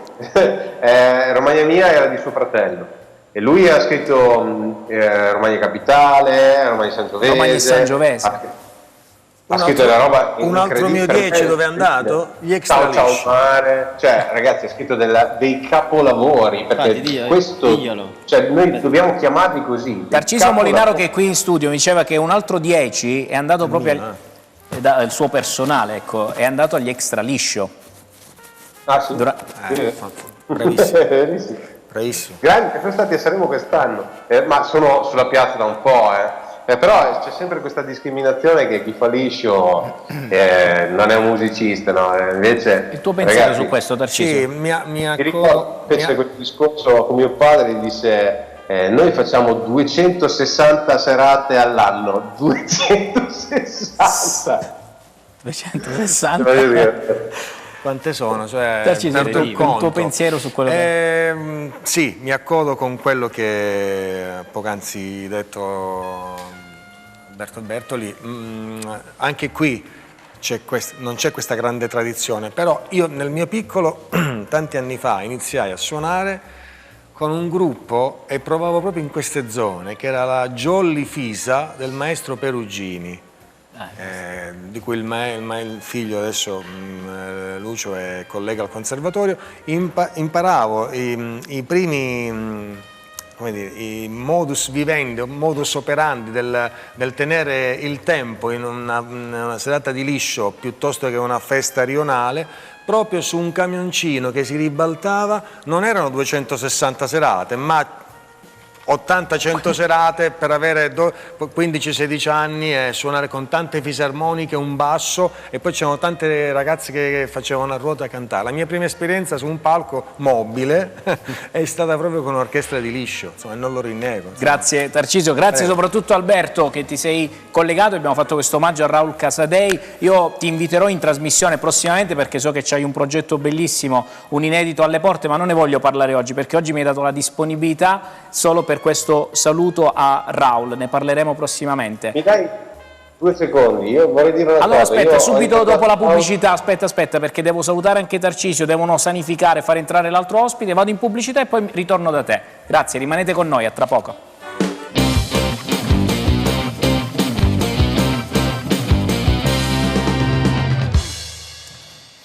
Grazie, eccoci ben ritrovati, saluto ancora il nostro Tarcisio Molinaro che ha lasciato il nostro studio intanto che abbiamo sanificato e ha preso posto Francesco Capalbo. Buonasera, buonasera. Ben arrivato anche a te e io ho in collegamento Alberto Berto e le pregherei la regia anche di mettermi in collegamento Verdiana Zangaro, così siamo tutti insieme e finiamo il blocco anche Sanremo. Alberto, ti avevo bloccato prima della pubblicità, prego. Volevo dire 2 cose, la prima è che ho ricordato Raul con questo sorriso, io non potevo parlare con Raul senza avere un sorriso stampato in faccia, perché chiunque incontrasse Raul ce l'aveva stampato in faccia, perché lui era la felicità e la felicità dentro la musica si sente e credo che non ci sia un altro artista così bello.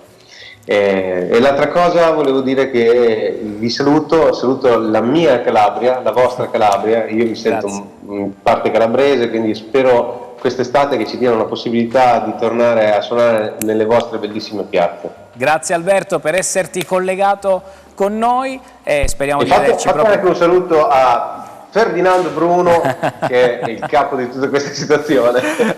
Grazie a te. Passiamo velocemente su un altro argomento che è il mondo del teatro. Con me in questo io ho altro che il capo, cioè il presidente del teatro. Io parto subito con la domanda: come è nata la passione per il teatro e se hai frequentato qualche scuola in Calabria, e poi vado velocemente su Skype che c'è un'altra ospite. Oggi è una puntata veramente molto fast, molto interattiva. Vai. E in sunto vi dico, la passione nasce diciamo all'età di 12-13 anni, dove inizio a calcare i primi palchi cosentini con delle compagnie amatoriali e dal di lì le stesse compagnie, le stesse persone, anzi ci tengo a sottolineare e ringraziare Andrea Cosentino che mi ha spinto nel mondo artistico a 360 gradi, quindi Roma, Milano, quindi contatti. E nulla, 12-13 anni inizio a fare i primi spettacoli con queste compagnie e ero alla ricerca di scuole teatrali cosentine, ma quest'ultime diciamo che le sentivo come un fuocherello, avevo bisogno di molto di più. Ecco. E per questo ti sei trasferito a Roma? Esatto, anche? Perché non solo Caput Mundi, ma ho avuto la fortuna di confrontarmi con persone, attori, artisti dell'estero, quindi Germania, quindi New York. E mi piaceva anche questa intermittenza tra Italia ed estero, quindi ho voluto provare questa esperienza. Come vedi il futuro dei teatri in Calabria? Visto che hai una visione... Al momento è un po' oscillante, diciamo che in questa situazione siamo quasi più di un anno, un annetto insomma. E ci sono adesso 13 marzo lockdown dell'anno scorso, esatto. Quindi un anno pieno. Un anno pienissimo. Esattamente. Ci sono state appunto 2, chiamiamole rivoluzioni, una a Roma, a San Giovanni, ho partecipato anche a quella e poi c'è stata una un po' più digitale con queste manifestazioni cosa siete riusciti a muovere?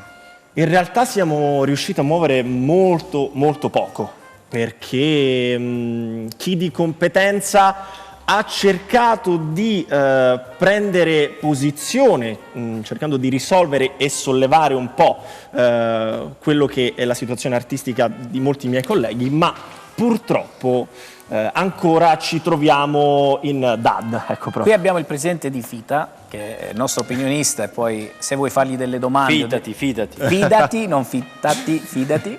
Ne parliamo però fra pochissimo. Pensa a qualche domanda che vuoi fare direttamente a lui, perché io intanto ritorno su Skype, ritorno al mondo del digitale, della digitalizzazione, come dice un caro amico, perché ho in collegamento con noi Verdiana Zangaro, un'altra calabrese doc che ha portato alto il nome della nostra terra. Ciao Verdiana.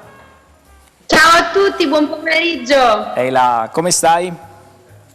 Bene, grazie, sto bene, tutto bene. Allora parliamo di questo tuo festival subito, com'è andata? Raccontami un po' tu la tua esperienza.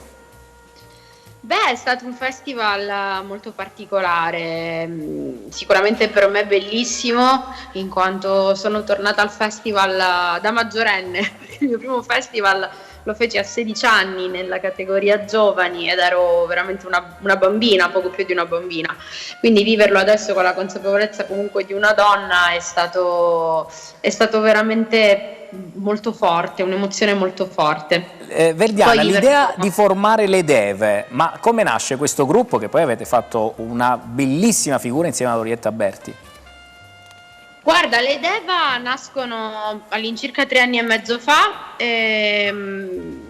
con una canzone manifesto della comunità LGBT, una canzone che si intitola L'amore merita, che diventa disco d'oro dopo un mese dalla pubblicazione con 35.000 copie vendute, e noi non ci aspettavamo tutto questo calore da parte del pubblico, della gente.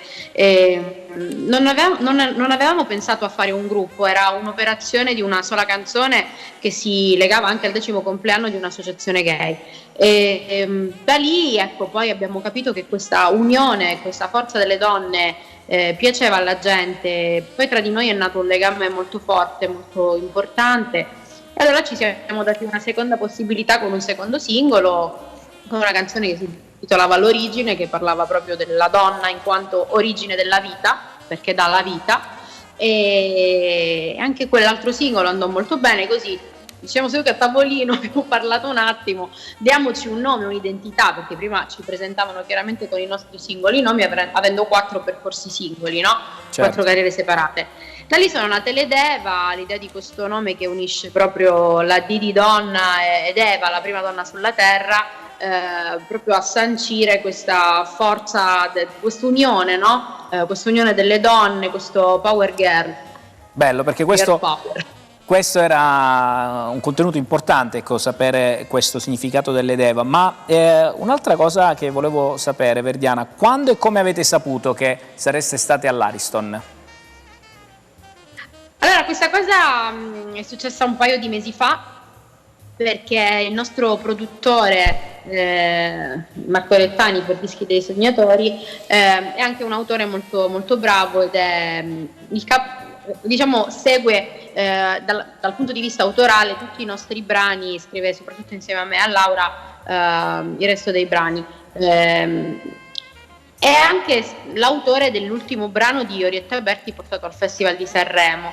Siamo trovati un pomeriggio in studio, nello stesso studio, in 2 sale diverse a lavorare appunto sui nostri singoli progetti. Ci siamo incontrate, lei aveva ascoltato le nostre canzoni e si era innamorata di questo progetto tutto al femminile. Le piaceva molto come cantavamo, le nostre voci unite insieme, e a un certo punto, mentre si chiacchierava del più e del meno, ci ha invitato e ha detto: ma perché non venite con me sul palcoscenico dell'Ariston nella serata delle cover, vorrei voi come ospiti. E noi chiaramente non ci aspettavamo tutto questo affetto da parte di Orietta, che ci è arrivato con questa bellissima notizia. Non potevamo che accettare e ci siamo ritrovati all'Ariston con lei. Mi date la foto delle Deva, per favore, regia? Com'è stato cantare con Orietta Berti, Verdiana?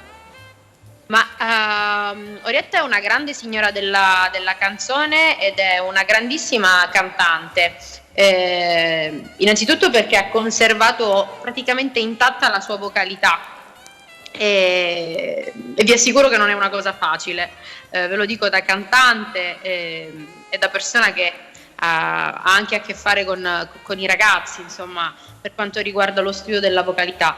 Quindi credo che davvero Orietta sia stata la vera regina del festival, abbia impartito proprio lezioni. Poi vabbè, lei ha tutti i suoi aneddoti, vedo che ormai è entrata nel cuore di tanti artisti. Vedevo oggi che Arisa postava il magico segreto dei peperoncini di Orietta, che mangia un peperoncino prima di cantare ogni volta. Ma quindi è vera questa cosa? Lei sì, lei mangia un peperoncino intero con un pezzetto di pane e un po' di cracker, perché dice che le schiarisce la voce. Ah, vedi?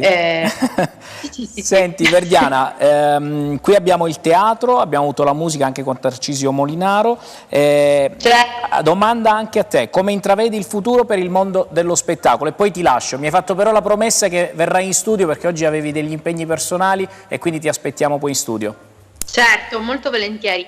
Io cosa mi aspetto? Mi aspetto che si faccia una corsa importante con i vaccini, che questo momento possa finire, anche perché la nostra categoria è sicuramente tra le più penalizzate, quella che è stata penalizzata sin dall'inizio, lo sappiamo tutti, non nascondiamoci dietro il dito, quindi è sotto gli occhi di tutti questa cosa. Io spero di poter tornare a suonare tra la gente, lo spero per me, lo spero per tutti i miei colleghi della musica, del teatro, della danza. Ci manca il contatto con il pubblico, ci manca poter sbattere le suole delle nostre scarpe proprio sul palcoscenico, quindi speriamo che si velocizzi questa situazione legata appunto ai vaccini. Basta con queste chiusure, perché bisogna procedere appunto con i vaccini. Io dico sempre che se si continua a chiudere, ok, è giusto chiudere chiaramente se ci sono i contagi in aumento, però siamo chiusi ormai da un anno, i vaccini ce li abbiamo, vacciniamo anche di notte, aumentiamo i turni, facciamo tutto quello che si può fare, veniamo anche noi a dare una mano a vaccinare. Bellissima questa cosa, ma soprattutto riportiamo il sorriso tra la gente e il pubblico agli eventi, perché insomma fare un Sanremo senza pubblico immagino che anche per te è stato un po' una ferita al cuore. Beh, è stato molto brutto, perché chiaramente il pubblico è la linfa vitale per ogni artista. Poi non è stato un Sanremo come gli altri Sanremo, non c'era gente per strada, non potevi neanche fare pubbliche relazioni con i colleghi, con gli altri cantanti, con gli addetti ai lavori. Era sempre tutto in remoto. È stato un Sanremo molto difficile anche per gli organizzatori, anzi sono stati molto bravi, quindi chapeau a loro. Però ecco, non è stato facile. Io ho fatto 12 tamponi in 34 giorni, quindi per 3 minuti di esibizione. Verdiana, grazie per esserti collegata con noi, ti rinnovo l'invito, ti aspetto a Tennellode, magari anche con le Dev, perché ci racconti e ci fai vivere più da vicino, ecco, questa tua grande esperienza. Un grosso in bocca al lupo, Verdiana, per tutto quello che continuerai a fare nel mondo della musica. Grazie mille, viva il lupo, un abbraccio. A te. Ciao Verdiana. Ha detto una grande cosa, cioè ha detto 12 tamponi in 38 giorni, Sanremo. Immaginate comunque piccoli teatri, piccole realtà, come fanno a fare 12 tamponi a ogni artista? Cioè, poi lì entra in gioco, è facile, tra virgolette, aprire Sanremo, come diceva prima il nostro percussionista, che giustamente grandi artisti, grande major oggi è più facile perché hanno il patrimonio economico che possono gestire la cosa. Per le piccole attività, quindi anche teatrali e quant'altro, è molto più complicato. Allora, c'è da dire anche una cosa su questo, se posso intervenire. Sì, l'importante è che siamo veloci, perché io dopo devo far accomodare Rita Fiordalisi, presenta anche il suo progetto qui da noi, e se c'erano domande da fare affida, altrimenti andiamo avanti. Velocissimamente, ci sono dati alla mano, prima che chiudessero veramente tutto quanto, ci sono stati 367 spettacoli, e di questi 367 soltanto uno era contagiato, cioè aveva il virus. Ma questo non lo puoi mai capire, se si è contagiato lì, se si è contagiato fuori. Io sti numeri purtroppo non ci posso credere. Chiaramente, questo è un dato che è stato studiato per davvero. No, non lo metto in dubbio, però secondo me non è credibile. Nel periodo della ripartenza. da fine giugno fino a settembre, gli spettacoli teatrali hanno ripreso, hanno iniziato a lavorare, si è lavorato all'aperto, nelle piazze. Vero. Io ho Ben testimonianze venga. di carissimi amici, Vabbè, con le distanze, grandi con i attori, protocolli giusti, insomma, che ma bisogna ripartire. Hanno lavorato all'aperto, quindi in delle condizioni particolari, contingentati, c'era un numero massimo di 200 persone, la sanificazione. Ed è vero che non ci sono stati contagi, perché comunque se tu garantisci la sanificazione, garantisci le postazioni distanziate, si può riprendere a lavorare. Ripartire. Francesco, cosa vuoi dire a tutti gli attori calabresi che in questo momento sono in giro per l'Italia e per il mondo? Ecco, di questo è una domanda molto interessante, perché ho trovato in giro per l'Italia e anche all'estero, perché ho avuto la fortuna appunto di lavorare anche all'estero per quanto riguarda teatro, specialmente a New York. Ho trovato a New York i ragazzi di Vibo Valentia. Nel senso... Come vi siete salutati? Cioè la classica domanda, come trovi un altro calabrese? No, si sentiva chiaramente un po' la cadenza calabrese proprio di primo acchito, ma tu sei calabrese? Ho detto, ma sì, sai, di Cosenza, così Vibo, fantastico, così a New York, al TF Lab, fantastico. Quindi dico a loro, perché anch'io ci sono passato, dico a loro di quantomeno adesso, come ho fatto io per forza di cose, di ritornare e di stringerci la mano, magari a distanza anche un po' simbolica anche la cosa, per cercare di portare avanti questo mestiere, quest'arte che è molto importante per l'umanità, penso, per l'intero popolo. Grazie Francesco per essere Grazie stato a voi, grazie con a voi noi, per questo. ne riparleremo, noi siamo qui apposta per questo salotto di confronti, quando vuoi te ne lode, sai che Grazie vi aspetta mille. tutti quanti. Vi lascio velocemente con Alex, giusto 30 secondi, il tempo di far accomodare la nostra prossima ospite che è Rita Fiordalisi, credo che è già, stanno già microfonando, sì, mi dicono di sì. Alex, a te. E vai.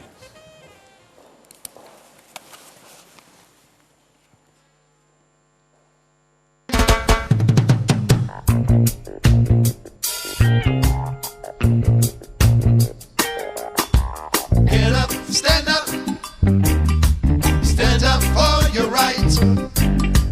Get up, stand up for your rights. Get up, stand up for your rights. Get up, stand up, don't give up the fight. Richard Mantle, Johnny Air, having his home to the heroes. Why you don't know what life is really worth? It's a whole down glitter his gold. How the story have never been told. Time to seal the life. Yeah, stand up for your right. Come on, get up, stand up. Stand up. Thank you. E noi siamo già prontissimi con la nostra ospite Rita Fiordalisi. Grazie per essere venuta qui da noi. Grazie a voi per il Tennellode. gentile invito ad essere qui con voi oggi pomeriggio. So che abbiamo un libro fresco di stampa. Sì. E quindi Sì. questo ci dà veramente l'onore proprio di presentarlo Sì, quasi sì, qui è a Tennellode. è la Racchiude prima. 14 racconti, addirittura intercalati da poesie, tutte al femminile, mi scrivono gli autori. Il primo racconto ci presenta Galla Placidia. Sì. La figlia dell'imperatore romano Teodosio, questa giovane ragazza a soli 17 anni, rapita dal re dei Visigoti Alarico. Ce ne puoi parlare? Certo, volentieri. Allora, facciamo una premessa. Il libro nasce per la voglia di parlare al femminile, di raccontare principalmente delle donne realmente vissute, non immaginarie, delle figure storiche, ma anche personaggi importanti, personaggi come Galla Placidia, come Diana Sersale, come Isabella d'Aragona, che sono personaggi importanti, e donne comuni di strada, ma che rappresentano la nostra realtà, un tassello di vita importante di una società che è quella calabrese, perché i luoghi sono tutti calabresi, i personaggi. Galla Placidia chiaramente no, Isabella d'Aragona chiaramente no, ma hanno avuto dei contatti con la nostra terra, dove il ruolo femminile è determinante. Galla Placidia. Allora, io ho voluto raccontare questo pezzo di vita di Galla Placidia legata all'imperatore Alarico. Perché? Perché lei è stata prigioniera, ma una principessa romana, prigioniera dell'imperatore Alarico, dove si scontrano due mondi, due modi di pensare, dove il carattere forte di questa ragazza di 17 anni che poi per la sua preparazione, per il suo impeto, per il suo carattere ha tenuto testa ad un imperatore. Poi chiaramente sboccia un amore.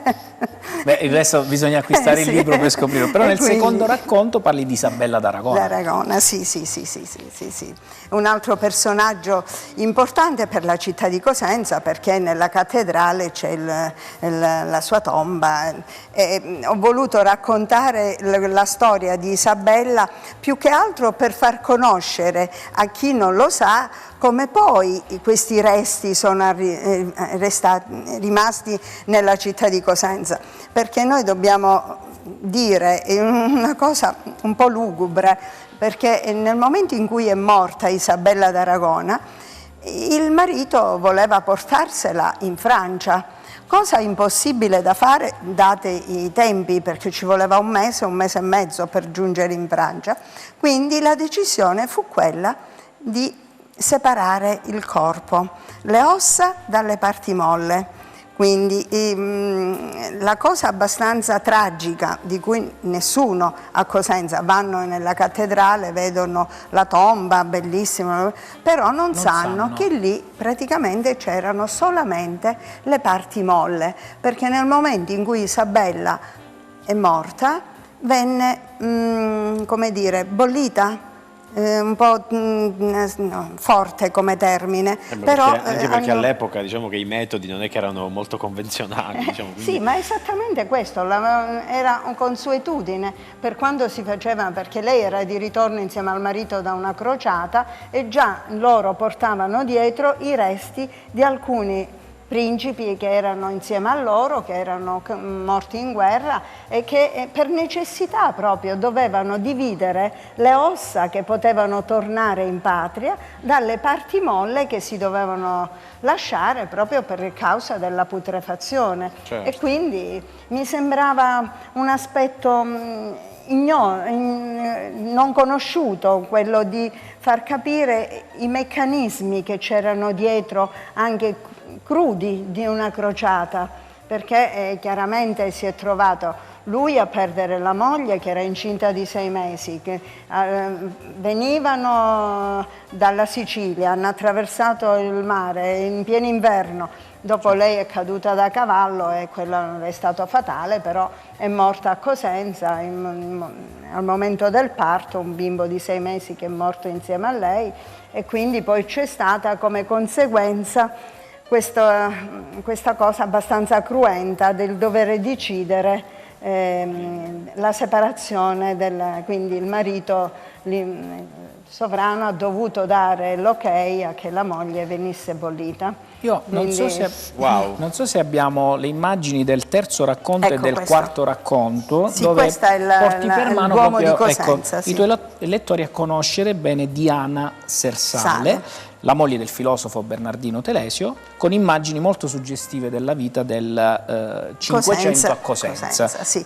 Allora, il discorso è questo, che parlare di Bernardino Telesio è abbastanza scontato, è uno dei filosofi maggiormente conosciuti, la Calabria ne porta vanto e onore, Cosenza una statua che lo celebra, ma non per questo lui è meno conosciuto, è conosciuto per la statua, ma ha portato avanti degli studi determinanti per la filosofia. Lui è colui che ha parlato della natura, del valore della natura, e quindi la sua opera maggiore, il De Rerum Natura, ha fatto scuola. Però non è conosciuto l'aspetto di chi stava a fianco a Bernardino Telesio, chi ha condiviso con lui pochi anni di matrimonio, ma una famiglia, 4 figli, e questi 4 figli in una città che era in pieno rinascimento. E quindi perché è importante la figura di Diana Sersale? Perché è lei che fa da stimolo, è lei che stimola il nostro filosofo, è lei che muove le redini di quello che è il percorso anche all'interno dell'Accademia, all'interno del sedile, perché Bernardino prende in mano quella che è la città di Cosenza. È un racconto veramente appassionante.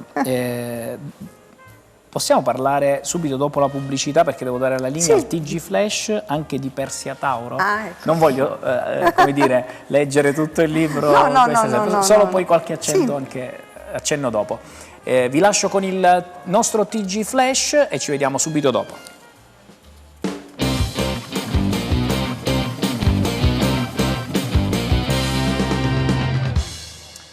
Grazie per essere rimasti sul canale 10, sono ancora con la dottoressa Fiordalisi che stiamo raccontando di questo meraviglioso libro, e adesso eravamo arrivati al 4º racconto, quello di Persia Tauro e della sua bottega nel centro storico di Cosenza addirittura.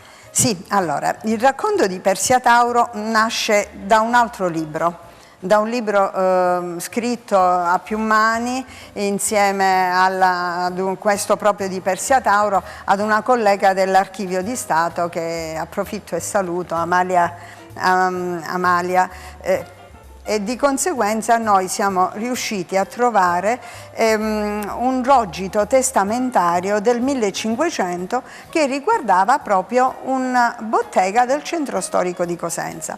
A quel tempo a me interessava sapere cosa mangiava Bernardino Telesio, di cosa si nutriva. Di conseguenza l'unico modo per sapere quali erano gli alimenti che circolavano nella città di Cosenza era quello di andare nei rogiti testamentari.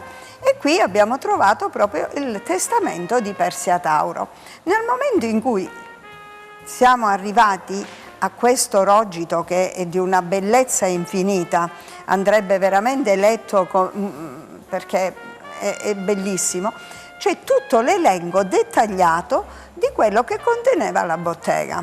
A parte che è curiosissimo leggere che c'era lo zucchero, che c'era i maccheroni, che c'erano la zunza, che c'era di tutto e di più, spezie di ogni origine, di ogni cosa. Da qui poi mi è venuta l'idea di raccontare la storia di questa Persia Tauro ed ho raccontato in maniera così molto soft la vita di una ragazza che scende dai casali della Sila per andare a servizio in questa bottega del centro storico di Cosenza, dove poi muore la padrona e il padrone comincia a fare delle avance verso la ragazza, e lei giustamente, c'era una grande differenza di età, circa 50 anni, è un po' così impreparata ad affrontare queste cose, ma dice: se tu vuoi proprio me, mi devi sposare. Poi arriviamo fino ai racconti, no? Dove ti soffermi sulla gastronomia cosentina e sulla fiera di San Giuseppe, che purtroppo per il 2º anno consecutivo, dobbiamo dire anche questa cosa, non si tiene a Cosenza. Tra le cose della fiera presenti i mustaccioli e i cavallucci di Caciocavallo. Ma che atmosfera creano questi manufatti sia per chi li compra che per chi li riceve? Allora, la fiera non è un mercato, questo si deve capire per la grandezza del numero degli espositori, per il rapporto che c'è tra la gente che arriva ad una fiera e invece la gente che va a un mercato, quindi è tantissimo il movimento di persone. Ma quello che ci si aspettava una volta di trovare alla fiera erano le novità. Ora magari non ci si aspetta più questo, però noi, almeno noi di una certa età, alla fiera cerchiamo ancora quelle cose che sono la tradizione della nostra terra, perché cercare alla fiera le cose per il cellulare Certo. è un po' banale, invece trovare il cavalluccio di Caciocavallo, oppure tutti i cestini di vimini, oppure tutto quello, i mostaccioli, riporta ad una tradizione, a un rapporto. Domanda finale prima di chiudere, perché poi c'ho la top 10, c'ho un altro ospite e poi spero di riaverti. Mi hai dato l'occasione di darti del tu. Del tu, che è molto grazie meglio, Rita, certo. perché è piacevole ascoltare tutti i tuoi racconti e soprattutto questo libro, anzi vi invito ad acquistarlo sul sito della casa dell'editore, casa editrice e tutte le librerie. Nella pentola di uno scrittore bolle sempre qualcosa, nella tua? Sì, allora, effettivamente bolle qualcosa.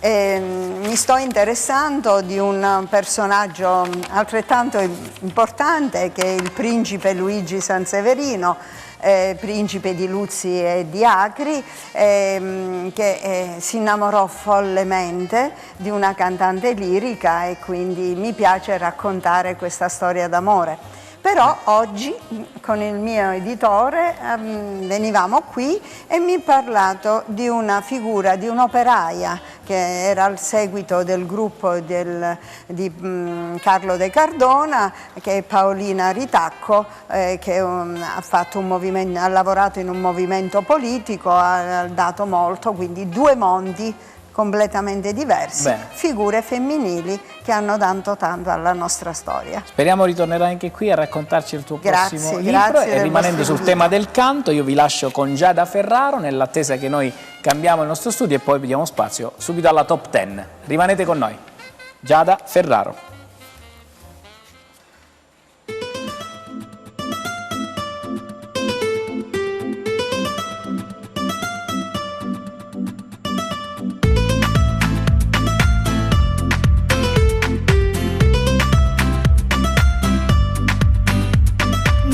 La musica fino al mattino, faccio casino lo stesso ma non bevo vino. Ridi cretino, la vita è corta per l'aperitivo. Innamorata di un altro caprone, esta è la storia di un amor. Non mi portare a Parigi o Hong Kong, tanto lo sai che io faccio così. Cado per la strada, parlo piano piano. Queste notte dormo sul divano, altro che pensare a te. Tanto qui resta la musica, resta e scompare. Musica resta e scompare. Musica resta e scompare. Musica resta e scompare. Anche se non mi hai detto mai quanto sei bella, io non ho mai smesso di sorridere. Anche se non mi hai detto mai amore aspetta, tutto quello che resta quando penso a te. Musica resta e scompare. Musica resta e scompare. Musica resta e scompare. Musica resta e scompare. Piace guardare le luci dell'alba, girare nuda per casa e nessuno mi guarda. Quanto ti manca, sì mi hai chiamato col nome di un altro. Innamorata di un altro caprò, questa è la storia di un amor. Ci stavo male per te, ora no, tanto lo sai che io faccio così. Sola, ti do tutto, ancora. Resto qui, non dico una parola, altro che pensare a te. Tanto qui resta la musica, resta e scompare. Musica resta e scompare. Musica resta e scompare. Musica resta e scompare. Anche se non mi hai detto mai quanto sei bella, io non ho mai smesso di sorridere. Anche se non mi hai detto mai amore aspetta, tutto quello che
straordinaria, bravissima. Giada, complimenti, ritorna a trovarci quando vuoi, mi raccomando. Grazie. Damiano, velocissimo con me per la top 10, lo spazio è tutto andiamo tuo. veloce, abbiamo una top 10 snella perché visto che abbiamo parlato tanto di Sanremo, devi sapere che ci sono 5 posizioni, 10, 6 generali della settimana, e poi ho voluto dare le prime 5 posizioni proprio a Sanremo, a delle immagini che sono rimaste, diciamo, impresse. Nel frattempo, come mi ha suggerito Antonio, facciamo gli auguri a Elettra Lamborghini che ha il Covid da ieri, quindi speriamo e ti auguriamo una pronta guarigione. Allora, partiamo subito, 10ª posizione. Abbiamo un bellissimo video, guardiamolo e lo commentiamo insieme. Qui è partito il servizio, Giuseppe. Siamo partiti? Non si è accorta? Creanza di là, vabbè. Occupazione simbolica della portineria delle... Poi è partita, ma capita, ragazzi, capita. Nono posto, abbiamo un altro contributo video, guardiamolo insieme, molto divertente questo. Sarà riconosciuto l'accesso ai congedi parentali straordinari o al contributo babysitting. Chissà perché dobbiamo sempre usare tutte queste parole inglesi. Io la prima volta che vedo Draghi sciogliersi un attimo, no? È sempre stato, È vero, questa volta sono d'accordissimo con lui un su po' questa più cosa. sì, cioè, usiamo un po' di italiano. Io sono d'accordissimo. Il tuo inglese è favoloso. Il mio inglese è proprio, guarda. Io Andiamo ma tu avanti. vieni da una scuola british. No, io ammetto i miei limiti. Cioè. Ci siamo? 8º posto, abbiamo un altro contributo. Prima abbiamo parlato di Sanremo, aspetta Luca. Renga, non abbiamo chiesto di Renga, no? Perché hanno fatto questo meme su di lui, il suo acuto ha ricordato qualcosa, ascoltiamo.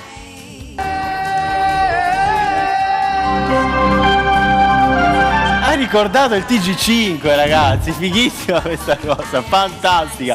Andiamo avanti, andiamo alla 7ª posizione.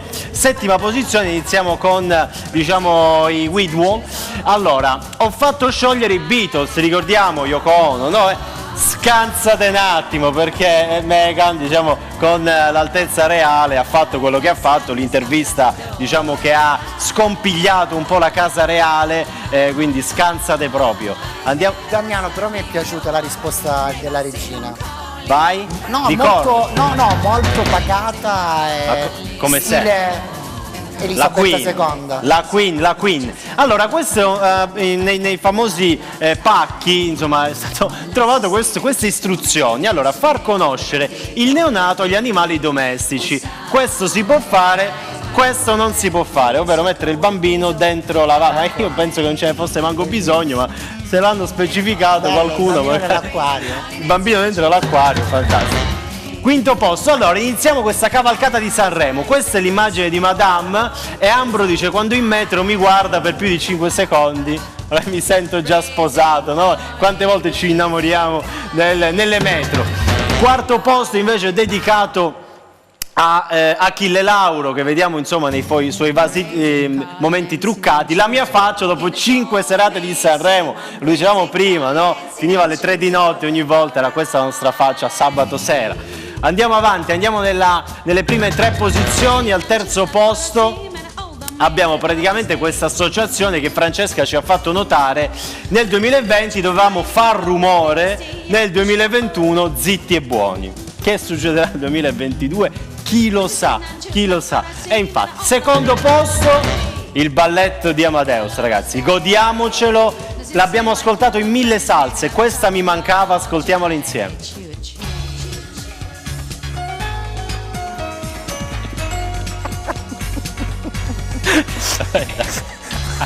C'è le note del TG della mattina. Le note dell'ora esatta, vi ricordate l'ora esatta alle 7? L'hanno messo dappertutto Amadeus. Ma al primo posto, signore e signori, non poteva esserci lei, la nostra Orietta Berti, che a Sanremo, ragazzi, l'ho detto prima, cioè il marito ha lasciato Orietta Berti, una donna insomma innocua, e ne è uscita una cosa incredibile. Andiamo con l'immagine successiva.